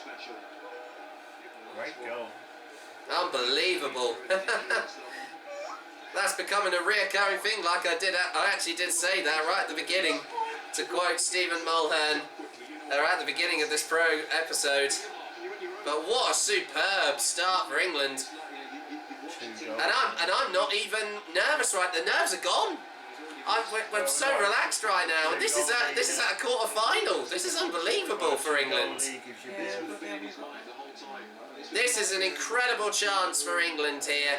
2 goals, and I honestly don't think Ukraine could maybe come back here. That was some brilliant set play earlier on from Harry Maguire. Both the Harrys have scored in this game. Absolutely incredible.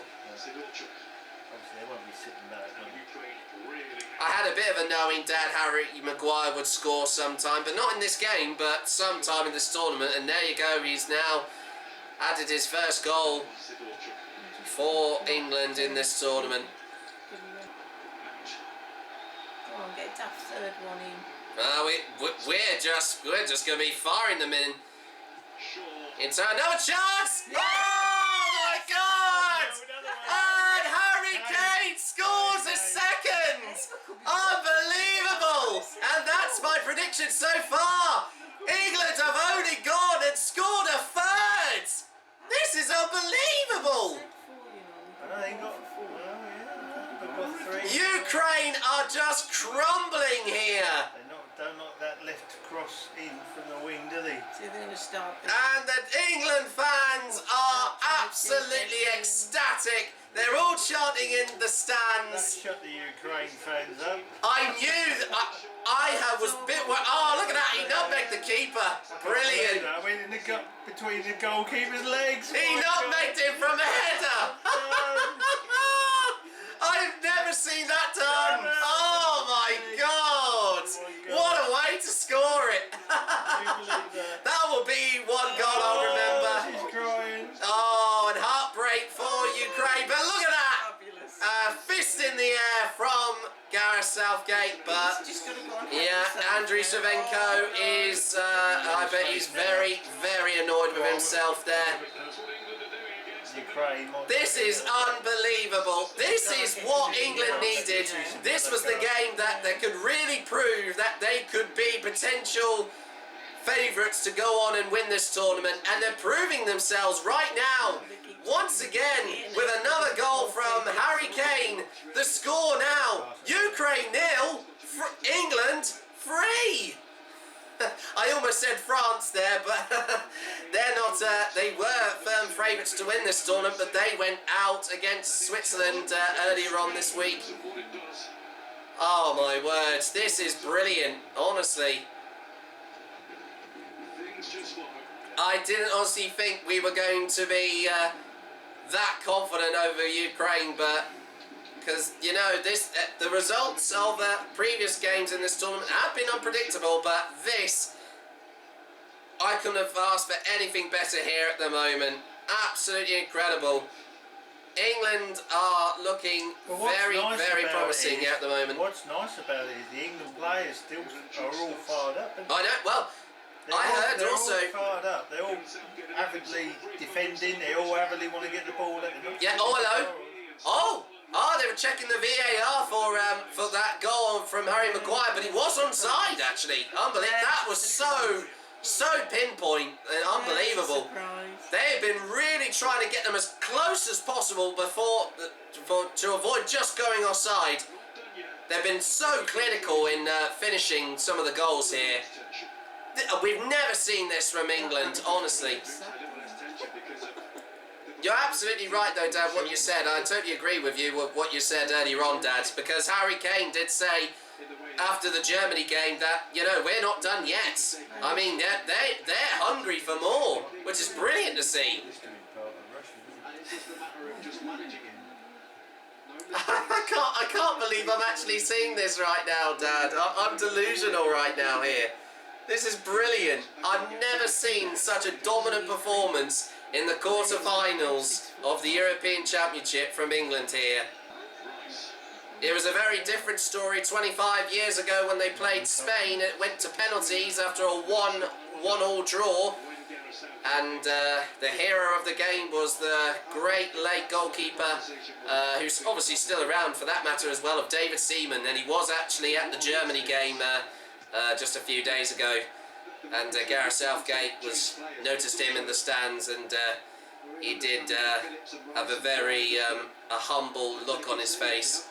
He was very, very proud, and I'm sure David was proud of him as well for that matter.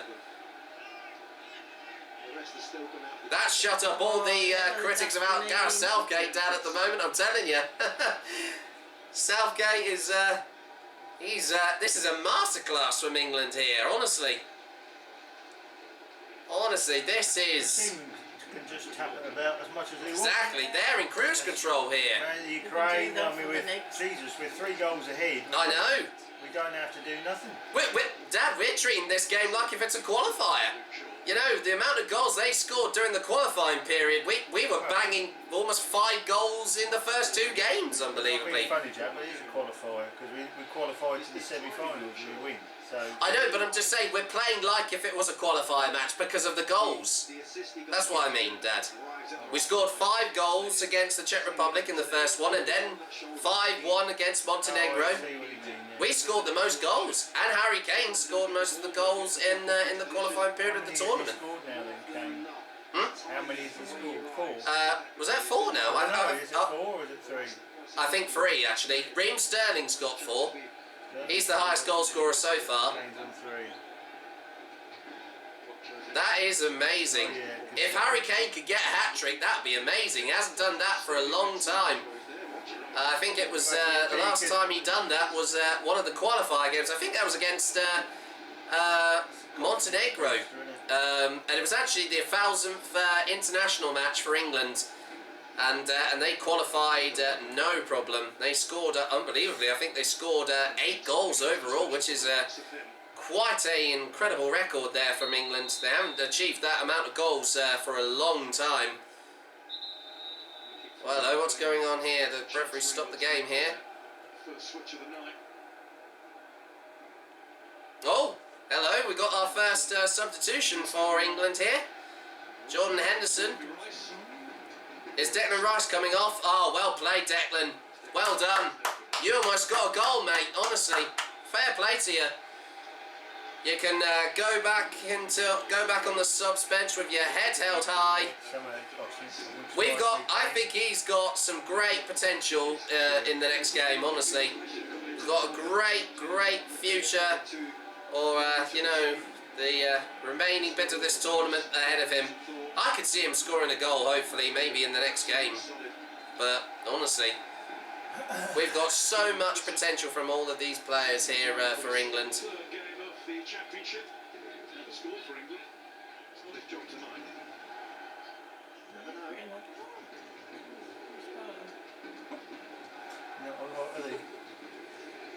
they're just See, they're not even chasing. standing like statues. You know what I'm saying? Looks like they've given up. Ukraine need to score a goal. They're not even chasing after Looks it. like they've given up. Yeah, They're very reluctant here. they're 50% given up, aren't they? Really. We're so dominant. Look at this. It's just We are just. with 3 goals in hand now. We don't need to do nothing. We've just had a barrage of goals just to them. Honestly, this is like the counter attacks have been When incredible. are the semi-finals? When are the semi-finals? Next week. When?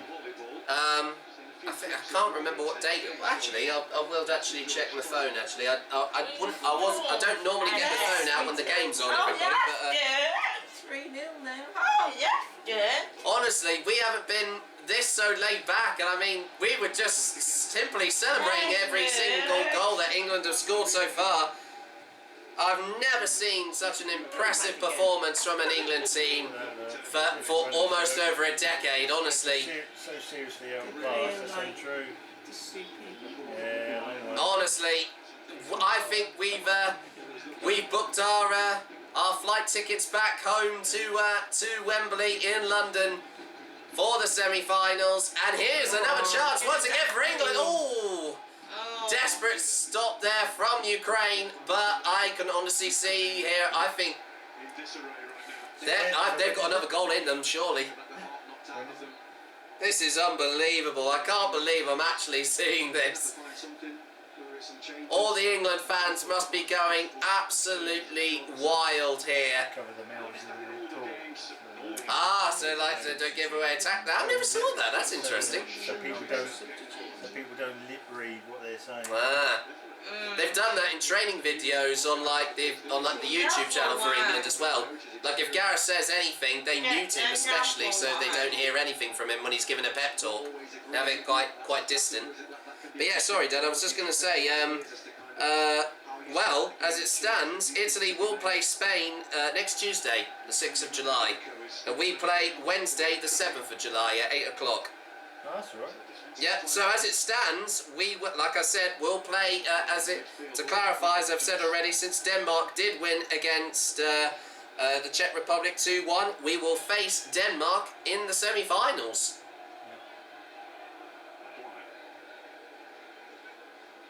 I know that the last time that we played Denmark, we haven't played them in this tournament, but we had played them at the Nations League, and unbelievably they managed to beat us at home, unbelievably. But that was when the player of Christian Eriksen was playing, but I think we won't obviously see him play in the next game because he's been ruled out of this team now. But Denmark have got some good players. Oh, so the Ukrainian fans have all gone quiet, haven't they? Oh yes. No more beats of their drums or whatever. No more booing or hissing the England team. They've gone out in a whimper, really. They are going out with a whimper here. They've now been thumped by 3 goals. That is just unbelievable. We have just launched a massive attack on them, which is incredible. Brilliant. I mean, there's no point me reminding you of the score already. I don't think Ukraine are... it doesn't even look like they're going to be... there's not going to be much happening from them in this game. As once again, as it's just gone past the 61st minute, it's Ukraine 0, England 3. And I'm not, of course, saying that just to deceive you guys. That is really the scoreline at the moment in the quarter-finals of this year's UEFA Euro 2020 tournament.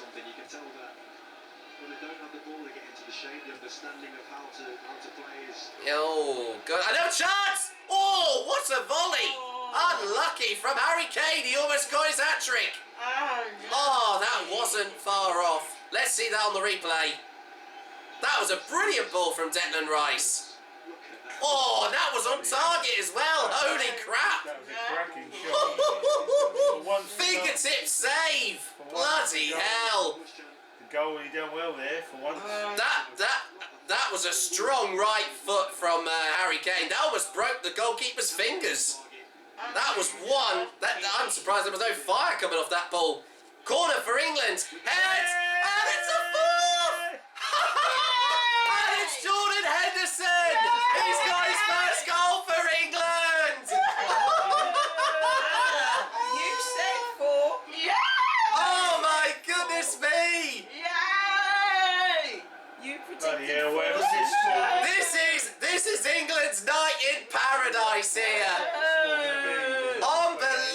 unbelievable. Whisper this quietly. Once again with Jordan Henderson scoring again for England. It's Ukraine 0, Go on now. England 4. What a header! They might as well just go on now. Absolutely amazing. You can't win, Ukraine. Just give up. I'm sorry. You played well, but it's our game for the taking here. Concede it, throw the white flag in, ref blow the end of the game, everyone go home early. What's the point until Wow. I didn't get the words? But I'm so. He just come on, didn't he? Continue with the Well, yeah. For Royce. And he almost. Oh no, not Rice. Henderson. But I think he went off for Rice, I think. That's what I said. Oh, sorry, I didn't know that's what you meant, sorry. And we're about to make 2 more changes here with the 2 young... No, look, we're bringing in bloody Colour players. Rashford. We're bringing in Rashford and Bellingham. And Trippier, oh my God, I thought he was injured. I know it might go up to 6-0. Bloody hell. This is what my brother... This is just a warm-up for the semi-final now here. So many amazing young players. Look I at can't them. believe I'm seeing this. These are playing for top Premiership teams. I know. The likes of Manchester United, Man City, Chelsea. He's saying, tell you what, let's not leave it at 4-0. Yeah, hey, well just played, get all the experience. Well played, Raheem. Well done.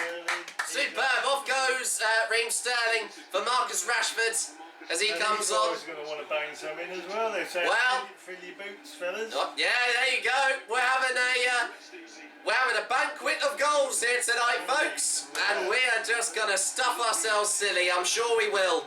And Calvin Phillips goes off for the recently turned 18-year-old, and also a belated happy birthday to you as well, Jude Bellingham, as he comes on once again for Calvin Phillips. He's a good player, Phillips. I like him. Well, yeah, that yellow card that he had against Germany will be abolished for the next game. Oh my God! This is unbelievable. I'll tell you what, if we'd done this against Germany, that would have been amazing. The England team is still hungry for it, look. I know, it's brilliant. It's like, come on. We want some. Yeah, you want some? The Wheelstone Raider. You got no fans, you got no grounds. Good impression there. Big shout out to Gordon Hill, his real name. Hope you're enjoying the tournament so far. Who supports Wheelstone FC in London. Well, Dad, I mean, I was not expecting to see this, but while you go and fill your drink, I was going to actually ask you how England will play, but I'll let you go and fill your drink here. Honestly, there's no point me commentating on this game anymore. All right, shut up. Come on. Honestly, they've been right on the back of myself right from the very beginning. They thought I was so talkative in the first half because honestly, I was not expecting this kind of thing to happen. Number 6. Number 6. Well, it'll be number 5 if we get another one, Hannah. 5. Another corner once again to England. Oh my God, this is unbelievable. Number 6. Go on. Oh, unlucky. Harry Maguire, once again, that header just went off target. Honestly, everybody in the room now is just, going absolutely... We've lost it. We've lost it completely because of how England are playing. We have been so superior in this game tonight. And I've never seen such a dominant performance from an England team for the first time in over 25 years. Honestly, this is just ridiculous in a very good way for that matter as well. I can't wait to see the newspaper headlines, Mum, for this tomorrow. Oh my word. This is an incredible performance here from England. We are definitely proving ourselves that we can go on to win major tournaments, and we have been waiting for over 55 years for that to happen. Honestly, going into the next game, Denmark have every right to be worried. Because I have a feeling with what England have done here tonight against this very sloppy Ukrainian team, I'm afraid, honestly, we could go all the way. Football is definitely coming home. Hopefully, again, 25 years on from where it all happened. Alright. That's alright, he's normally going round that way normally. Or, well, even though if Ukraine do score, it's only going to be a consolation. To go out if it does end that way. For Ukrainians, Well, they have played well in this tournament, but I was not expecting us to absolutely annihilate them. They have played well though. This has been their best performance in their team's record. Here's another chance, once again for England. Is that Bellingham? Oh! A tackle! Referee let it go. That was in the penalty box. Go on. Oh, unlucky Rashford. He almost got the ball back. And desperately Ukraine clear it away. Oh, stay in the goal! Stay in the goal! Jordan, what are you doing? He's nowhere near. I don't know why he done that again. I don't know why you get so excited. Blimey. Calm I'm down, sorry. dear. I don't know what on earth he was thinking. Well, Jack, he went there, we just miskicked it. That's all. The ball was nowhere near the ball. Well, look at that. I mean, that was He lucky. doubled back straight away. Everyone makes mistakes in time. I know, but I mean, that was very, very audacious from John Pickford there. Hello, what's going on here? Referee stopping the game here. Oh no, don't play. Continues. 20 minutes left. We're trying the drums again to try and get some support. Yeah, well, they can try, but I honestly, the way I see it, it's been a demolition job from England here so far. Be nice if they didn't concede a goal. Be nice. Well, as I was going to say, Dad, I mean, if they do that, they'll get their 5th clean sheet in a row here.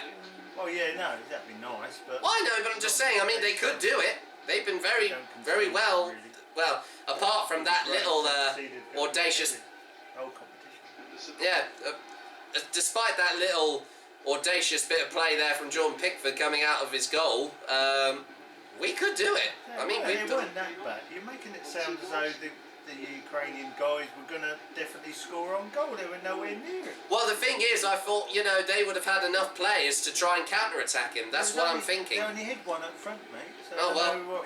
Sorry, I just wasn't expecting him to do that. So. The guy had already turned around. All right, I'm just saying. I'm not backing the Ukrainians here. I mean, I'm being respectful of them. No, I understand. I'm not being biased, but honestly. I just do think there was nowhere near a Ukrainian goal, to be fair. Well, I just wasn't expecting him to come out, so that's why. It's a sign of a good goal. If he'd have stayed back on his line, the Ukrainian guy had got the ball, it probably would have been a one-on-one with the goalie. So he done the right thing and went out to meet the ball. Oh yeah, you just don't normally see the keeper go out of their goal normally, so. Especially just near the halfway line. I wonder what the odds were on before the match of getting 4-0 for England. Oh well, there's some massive money going into this game. Especially if Raheem Sterling scored a hat-trick and everything. I've lost count actually, I completely forgot, but the odds were quite massive. The Ukrainians will start getting frustrated. Hey, brilliant, another substitution for England, and it looks like DCL, also known as Dominic Calvert-Lewin, he's about to come on. Well played, Harry, take a bow, well done. The captain, Harry Kane, with 2 goals tonight against Ukraine. I'm surprised he wasn't off 10 minutes ago, to be honest. Oh, well, he wanted to, it's nice to see him play for as long as possible. Well done, Harry. We salute you. You've done your country proud once again. Well done. 4 attempts on, and 3 on target. And now, once again, he goes just on. About classes, there you go. I'll mention about your Uncle Steve said literally yesterday about Harry Kane, the amount of criticism and flack he's got in the first 2 or 3 matches, the England match. He said, yeah, if he scores 1 or 2 or even 3 goals tomorrow night, he'll be a hero. Well, it'll all be forgotten about. He was a hero for England against Germany, and he's only gone and done exactly that again. Honestly, Said that already. If he was a soldier in the British Army, he would get a Victoria Cross. Honestly, he deserves all the bravery and his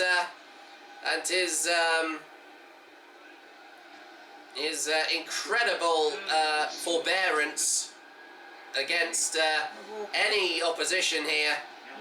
They'll want at least 1. They know they're going to win it, but just but they want to get a consolation goal. That was on target.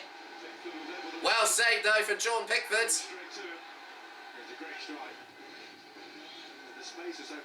Well, but I know we want to try and hold on to this for a clean sheet. Surely, if we have managed to hold this record on for 4 consecutive games, we've got a chance. John Pickford has been absolutely brilliant.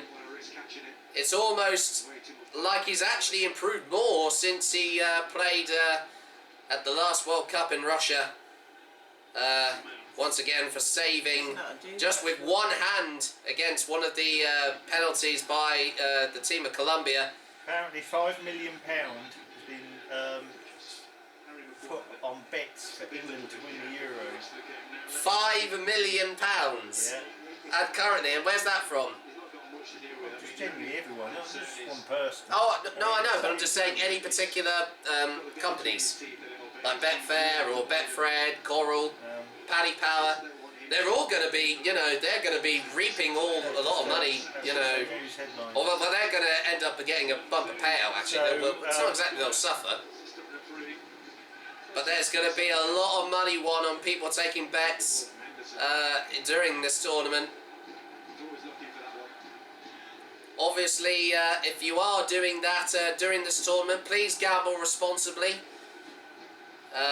Of course, I know that some people can get a bit addicted to gambling, and that's not a good thing. Only do it just for a little bit, but don't get carried away by it, because former England players have done that in the past. Not many that are playing tonight, but legendary players such as Paul Merson, who also played in Harry's, who was in the TV series of Harry's Heroes, The Full English, and You're Having a Laugh. It's alright, I'm keeping up with the what's going on. Once again, to clarify, as you must know already, so we're coming up to the 76th minute. It's still Ukraine 0, England 4. England cruising through to the European Championship semi-final on a date with Denmark at Wembley. I'm reading one of the betting expert websites here. Yeah? And earlier on, yesterday, the guy expert was saying he's backing a Harry Maguire shot on target as one of his Ukraine versus England betting tips for Saturday's quarter-final. He was smacked on there, wasn't he? Brilliant. I wonder how much was he'll get for that, I wonder. Crazy. I tell you what, if any of you have betted on Harry Kane or Harry Maguire to score those goals from what we've seen tonight from England, I think that's definitely made you a few quid's worth richer. And I'm sure that he'll be using that money to hopefully some good use. Maybe a pint to celebrate in the pub. Obviously, responsibly, of course. Drink responsibly, as always. And try and do it as safely as possible, even though we're in the midst of a pandemic. You're right. I'm just wondering what you're looking at. Yeah, there you go. There's He's been so controlled in this tournament and so important, making big saves. Should be a huge amount, I thought. Not saying not at the moment, because you might see Ukrainian temp. But to be honest, sitting there 4 goals down, yeah, they should be quite easy going and not so frustrated. To be honest. Exactly. They want to. They don't want to, you know, go out with, you know, with no goals. They want to try and get something. Yeah. I mean, if they do go on to get one, I mean, they haven't. They may have played badly, but overall for the whole team, they have. Be honest, They've played really well in this tournament. They'll go out of this tournament disappointed, but they should be proud of what they've achieved. Honestly, this is their best result they've had in the whole history of the tournament for Ukraine at the Euros here. I never thought they would beat Sweden in this tournament, and they can go out with you know, with a little bit of honour to be and a bit of respect. Always a chance for Ukraine here. Oh, but that's a nice little set move. That was some good play there from Ukraine. Fair play to them. Fair play to them. But they have got just under 12 minutes to try and get a consolation goal. They may not win the game, but if they get a consolation goal, they can go out of this tournament being proud of what they achieved. But here's a corner once again for Ukraine here. Calvert-Lewin. Calvert, yeah, it's a double barrel name. Calvert-Lewin, yeah. Yeah, I'm surprised you haven't heard his name before. He plays for Everton. He scored most of the goals for Everton in the last Premier League season. No, that's fine, it's fine, but I remember seeing him. He scored so many goals for his team. And he scored a few already for England, and he's a brilliant player. Very technical. Look at that, 6 attempts on target. 2 in the first half and 4 in the second. So out of the 6 attempts, they've got 4 of them. Brilliant. Just 2 out. Amazing. 30. Oh my goodness me, that was a poor bit of play there once again from I Ukraine. think that's the only lad that's playing like them. As it was in Russia 3 years ago, Gareth Southgate has to prepare his team for a semi-final.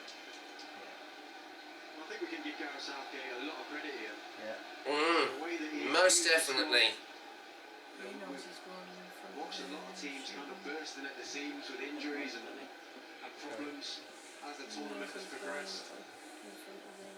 He hasn't buckled under the pressure at all here, Gareth Southgate. So far, he's called it absolutely spot on with all of those decisions. Even going back as far as their first game, Oh, Ukraine. Oh, what a ball! Go on! Oh, that was a little bit too long there for Marcus Rashford just to try and maintain. That was a great little shot though. Who kicked that? Well, it wasn't that good. It was a little bit too hard. Well, I know, but I'm just wondering who delivered that ball. That was a brilliant through ball. That was just a bit too long. Marcus Rashford could have got onto that, but I think he might have just been caught offside if he would have got to that in time. Well, I know, but I know you just said. I heard you. I understand. I'm agreeing with you. Here we go. Another chance. Poor defending again from Ukraine. Could it be 5 here? The ball in a dangerous place in the Ukrainian side. We've got no need to, have we? I know, but I'm just saying this is kind of like now. This is becoming a warm-up for us against Denmark now. Oh, nice dummy, Sancho. Oh, he did. I'm not sure if he took the player out there. Really? I didn't see nothing. Well, referee blew. Let's have a look. Let's see what did he exactly do. Oh, he did put his arm, or he put his hand over his arm or his shoulder. Just a little. I tell you what, that's me. Oh, that's lucky. I thought that he could have conceded a penalty there. That was in the penalty box. It was the wrong end, Jack. It was the Ukraine. Alright, sorry. I didn't realise. Alright, fine. I just can't believe that. I'm actually saying that right now. I'm delirious here, honestly. He did give it a little push in his shoulder, didn't he? He pushed it. Yeah, for the guy running for it. I'm literally swooned by this performance. Here's a chance here once again for Ukraine though. But England get it back again. Give a push. Doesn't matter. If anybody, I'm old school. Yeah, Jude Bellingham there. If you used to shield the ball all the rest years ago, that used to be obstruction, but they get away with a lot of that stuff nowadays with professional football. So I don't think it's right. Honestly, we can honestly sleep easy tonight, honestly. What an amazing performance here from England. I was actually just going to say, I mean, I don't think there's no point for you to mention how well have England played, but what's your overall opinion? I mean, honestly, I can't describe how amazing England have been tonight, Dad, but what have you got to say? To be honest, it's been an easy game for England. They haven't been challenged really that much. I'd probably say if it was a car, it probably just about got out of third gear. And I'd like to think when they played Denmark, innit? Yep, next week. Even Denmark, to be honest, didn't seem all that. But even still, I think England are in a good place. Good place if they can. Especially, I think psychologically, if you can't concede a goal, I think it's nice. It's not the end of the world, but it's nice. But to score 4 is. I mean, that's quite an achievement. We haven't actually seen that for a long, long time. Cherry on the cake, really. I mean, you have to go back. I think the last time I've never seen a more dominant performance from England was against Panama at the last World Cup when they scored 6 goals. 6-0. Oh, 6-1. Sorry, was the final score. They just keep taking the ball off them. Look at that. And this could be another counter-attack here for England. It's like taking candies from a sweet... a candy from a baby, to correct you there, Dad. I see where you were coming from there, yeah, honestly. It's, this is just a mugs game here, honestly. What a time for this to happen, though, honestly. With the ball, look. One Ukrainian said, come on, look, let's go and get... There you go. They are just being cowards here. They're well and truly beaten. No wonder why they're wearing yellow shirts. That's the colour of cowardice. Well, it's not really cowardice, is it? Oh, well, it just looks like they're not, you know, they're reluctant to take the ball. Yeah, well, that's not cowardice, is it? Oh, I thought it would be. Sorry, I'm not trying to rub it in, honestly. No, they're being outclassed at the end of the day, and it's sort of like they're well and truly beaten. Don't mean they're cowards, does it? Well, I just, you know, I've normally seen the colour associated with that. Outclassed. Just outclassed. Fair enough. Well, it was either that, or I know that sometimes, as well as the colour white, it's also in cartoons when someone gets scared, they can sometimes turn yellow out of fear, which is a sign of being a coward as well, funny enough. So that's how I knew. So that's the terminology there, Dad, if you've never heard of it. So, but I'm sure some of you must know out there. Of course, I may be confusing my parents with that, of course, that theory or expression, but I'm sure some of you must know that. Big fans of cartoons as always. But anyway, all that aside, honestly, I have never seen England play such good football at such a crucial time in any major tournament, honestly. I mean, all of us are just, we're not just elated, but we are just absolutely all lost for words here. Honestly, this is, and this is not a dream, honestly. And I'm having a pinch myself moment here, because it is definitely real.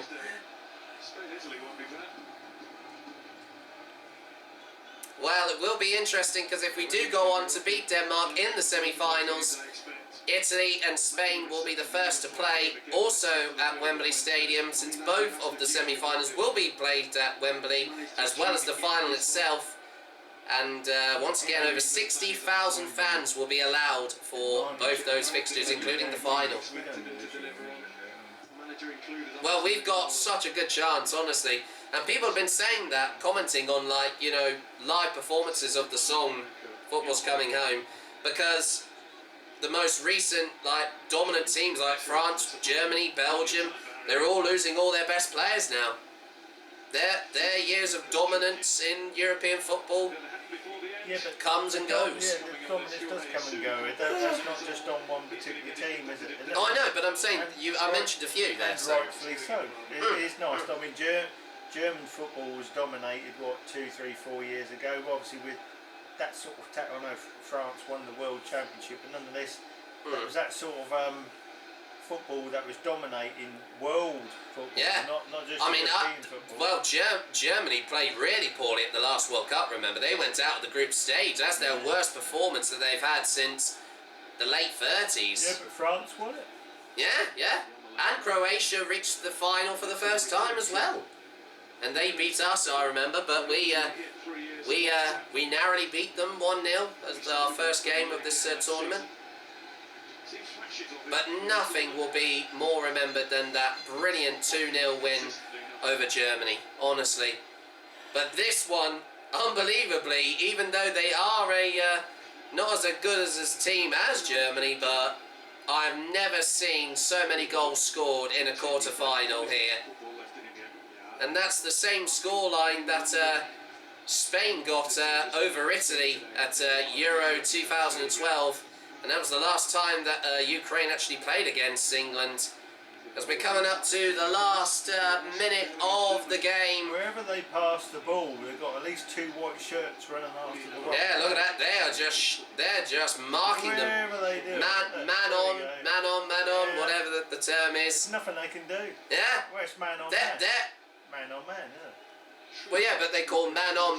That's the call that they do, like communication-wise, for like the players. It's like a tactic. They follow one particular player that can be dangerous. Oh no, yeah, he was a bit off balance there. Yeah, that England guy never even touched him. I know, yeah, he kind of almost tripped himself there, to be fair. The ref hasn't had a bad match. And no, stoppage time! Yeah. Oh my God! Absolutely unbelievable! We have made it to the semis, everybody! Well done. For the first time since 1996. Well, honestly, Coming home, it's coming. we're one step closer. Oh my goodness me, we will never forget this. What a superb performance from England. Yes. And honestly, I'm not going crazy. The full-time score here at the Stadio Olimpico in Rome. England are going straight through to the semi-finals, going back home to Wembley Stadium. The final score here from Rome, Ukraine 0, England 4. Amazing. And football is definitely coming back home from the start of next week when we play Denmark.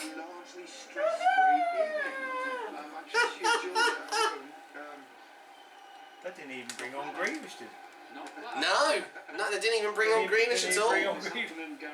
That is impressive. And we lost a few players. We had to change 3 players in that game tonight. Poor quality there. Unbelievable. That didn't even feel like an actual. That didn't even feel like a performance in a quarter-final. Insane. I know. Again.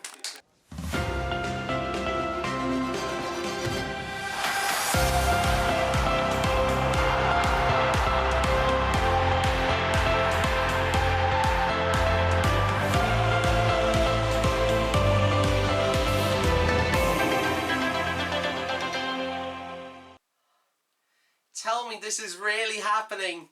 Tell me this is really happening. Tell me why this is really happening. Oh my God. Oh my word.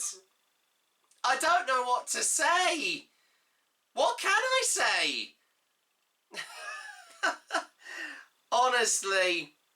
Well, everybody, you join me back here once again in my den and in the Football's Coming Home Again studio. Guys, by an absolute battering that we have done as England against the Ukraine, we are going straight through to the semi-finals of this year's UEFA Euro 2020 tournament. Can you believe it, guys? For the first time in almost 25 years, we have managed to reach the semi-final of this year's UEFA European Football Championship. That was the last best result and the best result we've ever had at the tournament, honestly. And unbelievably, I never got the chance to mention, but before I'd done commentary in the game, we've actually played there before. Unbelievably, we actually played at that very stadium all the way back in 1968, would you believe? I think it was the third championship of the third ever European Football Championship, played home in Italy, and that was the home country that hosted the Euros back then. And we unbelievably managed to go all the way to the semi-finals, but then we got beaten and then went on to play in the third place playoff, and we got beaten by the Soviet Union of Russia, would you believe?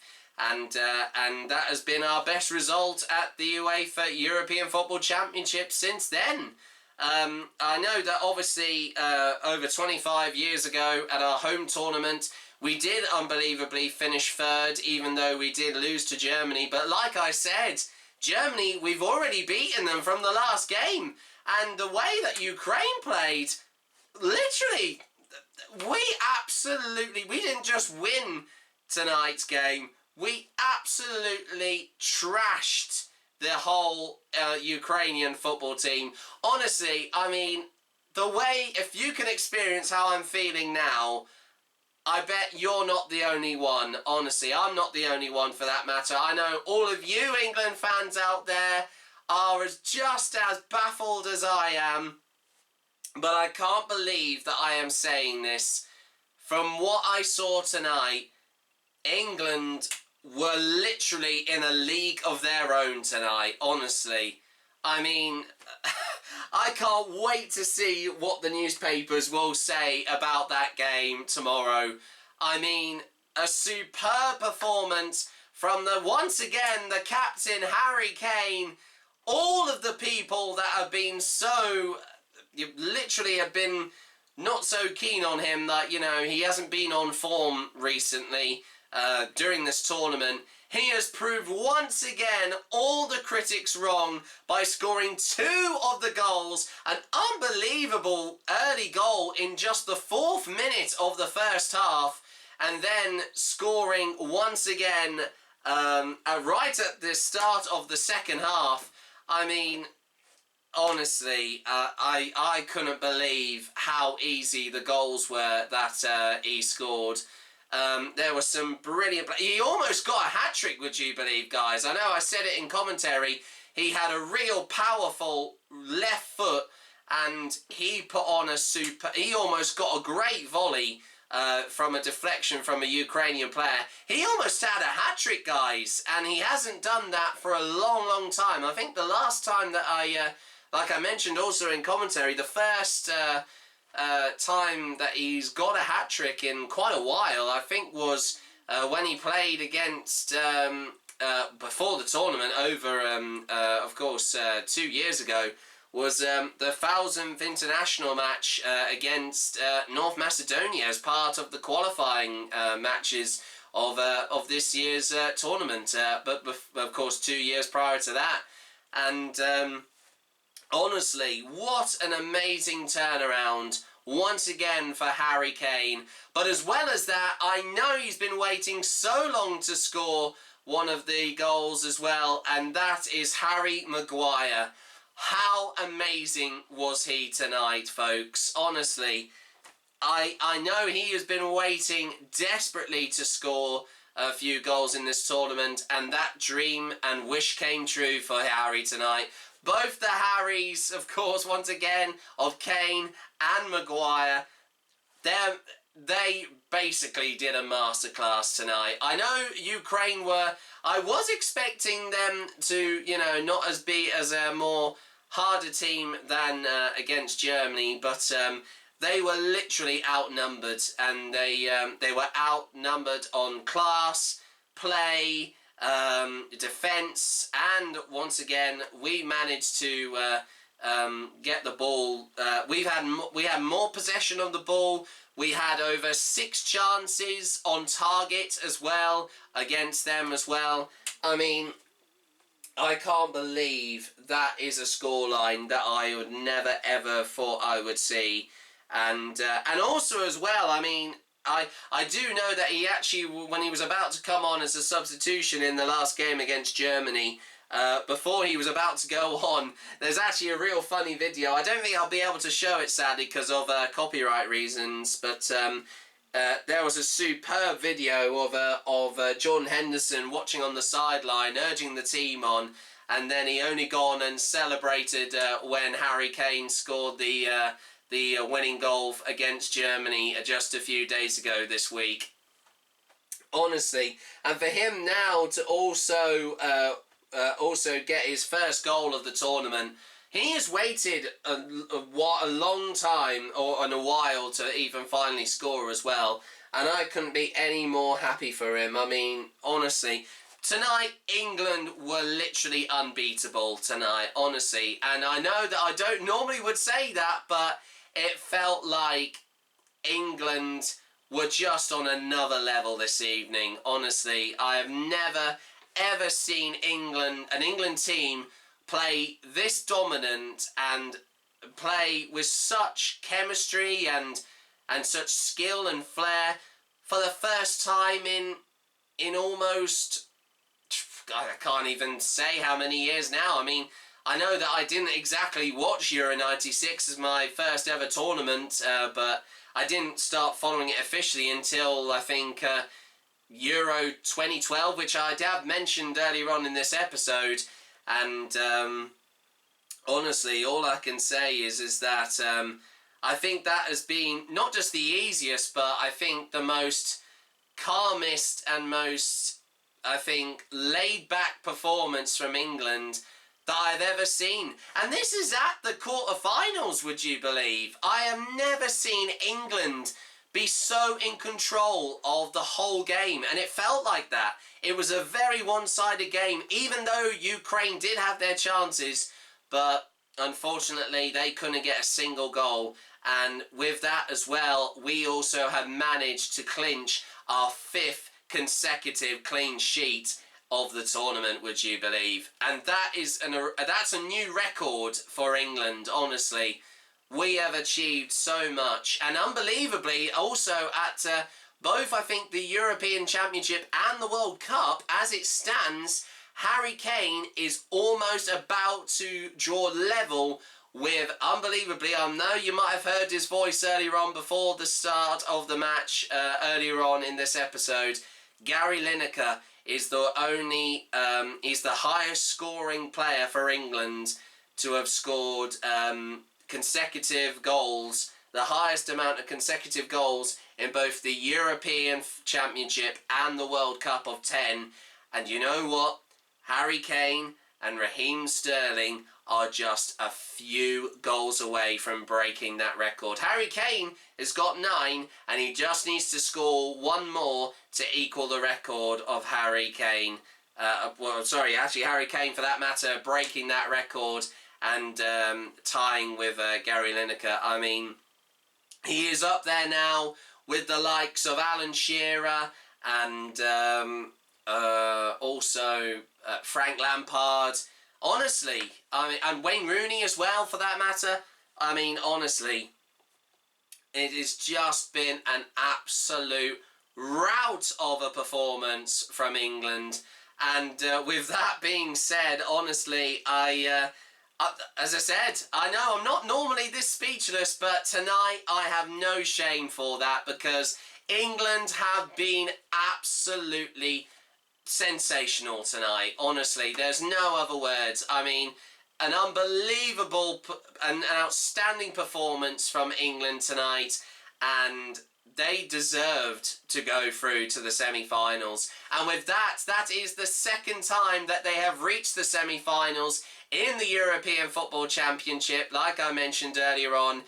And unbelievably, like I said, that was the only game tonight at the Stadio Olimpico in Rome that is going to be their only away game for this tournament. As next week, next Wednesday, they will be heading back to Wembley Stadium, and there will also be another massive increase in fans that can be there, and over 60,000 fans will be there to cheer on England, to hopefully one more step closer to European football glory. Honestly, I know that we can't get too ahead of ourselves, but England are looking so strong at the moment, honestly. Like with the lyric from the 98 version of the famous England football song, Three Lions, which I have based my the title of my series, Football's Coming Home Again, based on that. But one of the lines that David Baddiel said, talk about football coming home,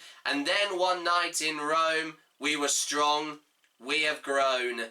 And it feels like England have achieved that once again. They done exactly the same thing when they had a hard-fought draw against Italy to qualify for the 1998 FIFA World Cup in France. But this was on a completely different level, honestly. But to do it at the very same stadium where they achieved that almost about, I think, 23 years ago now, I mean, that is just truly astonishing. And dare I say it now, I mean, this is going to be quite a statement, but since England absolutely dominated against Ukraine, of course, them tonight, I think going into the next game, I know Denmark could be still a threat to England, but the way that they played tonight, I have a feeling England could possibly beat Denmark, and for the first time ever since a major tournament since 1966, 55 years ago, they could be reaching their first ever European Championship final. And as I know we've been so doubtful of it. I mean, you know, we've been dreaming for years of England trying to win a major tournament, and the opportunity, like Gary Neville said in my last episode when we played the Germans, we won't have a better time to win any major tournament than now. As the other teams across Europe have started to lose their players, their dominance has started to fall and dwindle, and all of the smaller countries are beating the more bigger countries. I mean, it is an absolute role reversal of what this tournament normally would expect. You would expect from this tournament, and I have a feeling the way I see it, I think we're starting to become strong favourites now to go on and win this tournament. I mean, if we manage to beat Denmark next week, we've got a chance to make a little bit of we've been waiting almost 55 years or so to recreate some history, and honestly, we have almost got that chance almost right in front of us now. So, well, as I said, with that being said, I know that I bet some of you who must be just as baffled as I am, as I said, and I don't know else what to say. So with that being said, I'd like to say thank you so much for watching this very unpredictable and quite astonishing episode of Football's Coming Home Again. I do apologise once again for not doing a episode of my spin-off series of Football's Coming Home Again Extra Time. But also as well, if you want to watch back the previous episode, since it's just been blocked, I've now put it unlisted, the last video of when I commentated and saw the incredible game against Germany with England, and you can relive that incredible match all over again.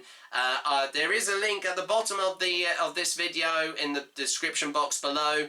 And yeah, honestly, and there's still time, everybody, if you are still interested in wanting to be a part of this series. I know it's been mostly about myself and my mum, Samantha, and my dad, John, and also my sister, Hannah, because of the pandemic still going on. But honestly, I would love it if any of you still out there would love to be a part of this series. I'm not just doing this for myself, I'm doing this to all of my very good friends who are passionate about football as I am, and they just want to share and embrace the interest to the fullest it can be.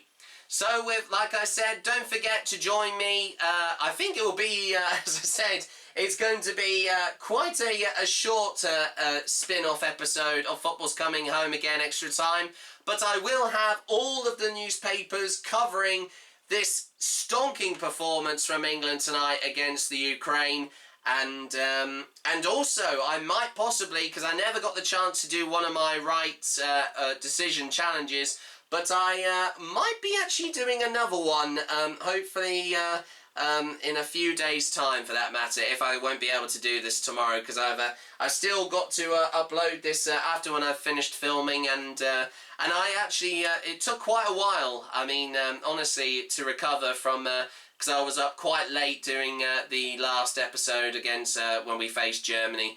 And but I think this one won't take as long, and hopefully it will be up a lot more sooner than expected. So, but with that also being said, also I completely forgot to mention as well, this might be the last time that you might be seeing me wear an England football shirt, folks. But there's a very good reason for that, because I made a promise to myself when actually I decided to do, or came up with the concept for this series over a year ago, that I would, I've actually got myself my own navy three-piece suit. I've actually got with a waistcoat. I've also got the official shirt that Gareth Southgate wore at the last World Cup, and also the official England tie from the Football Association.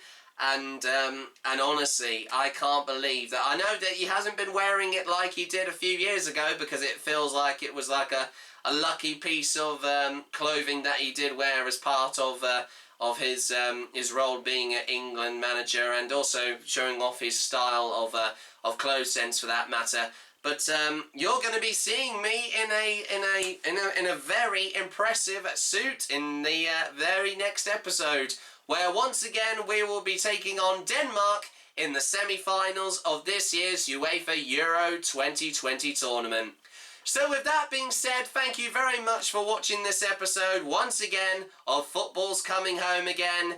England have been absolutely the most dominant in any football game that I have ever seen in my life.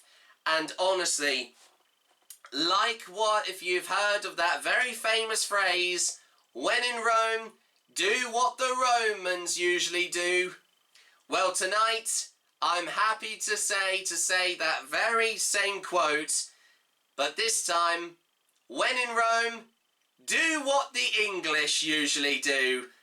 And that is batter a small football team, but amazingly qualifying for the second time on their team record to the semi-finals, and also heading back home to Wembley Stadium for their second semi-final in their team record of the UEFA European Football Championship.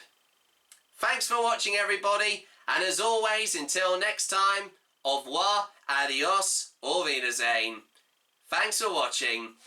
Goodbye.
we done?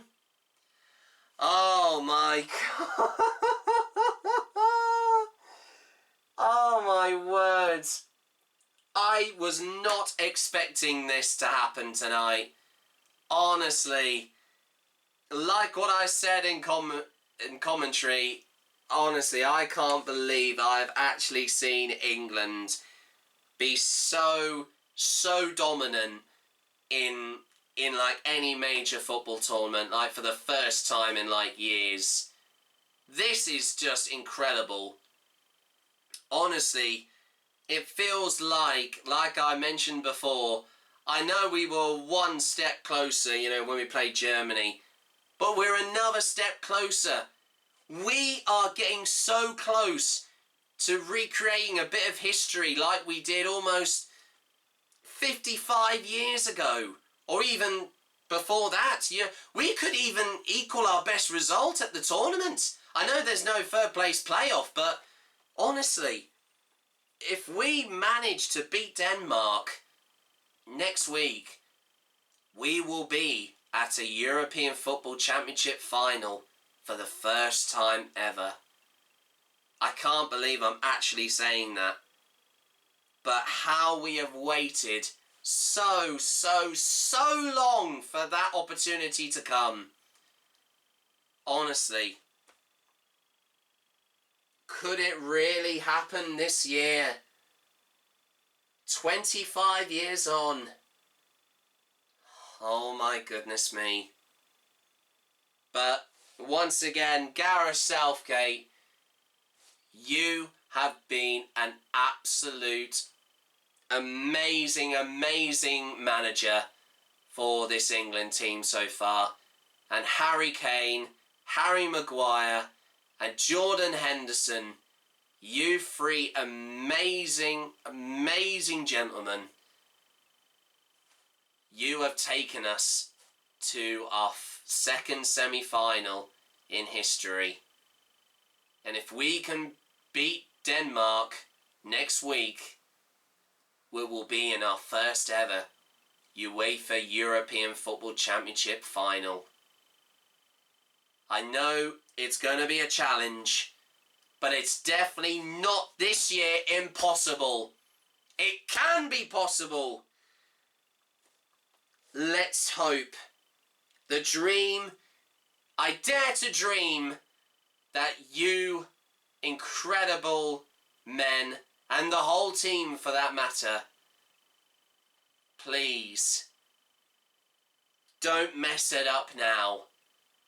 This opportunity doesn't come around often. Please win next Wednesday, next week, and we will be in our first ever UEFA Championship, European Football Championship final. Come on, guys. I still believe!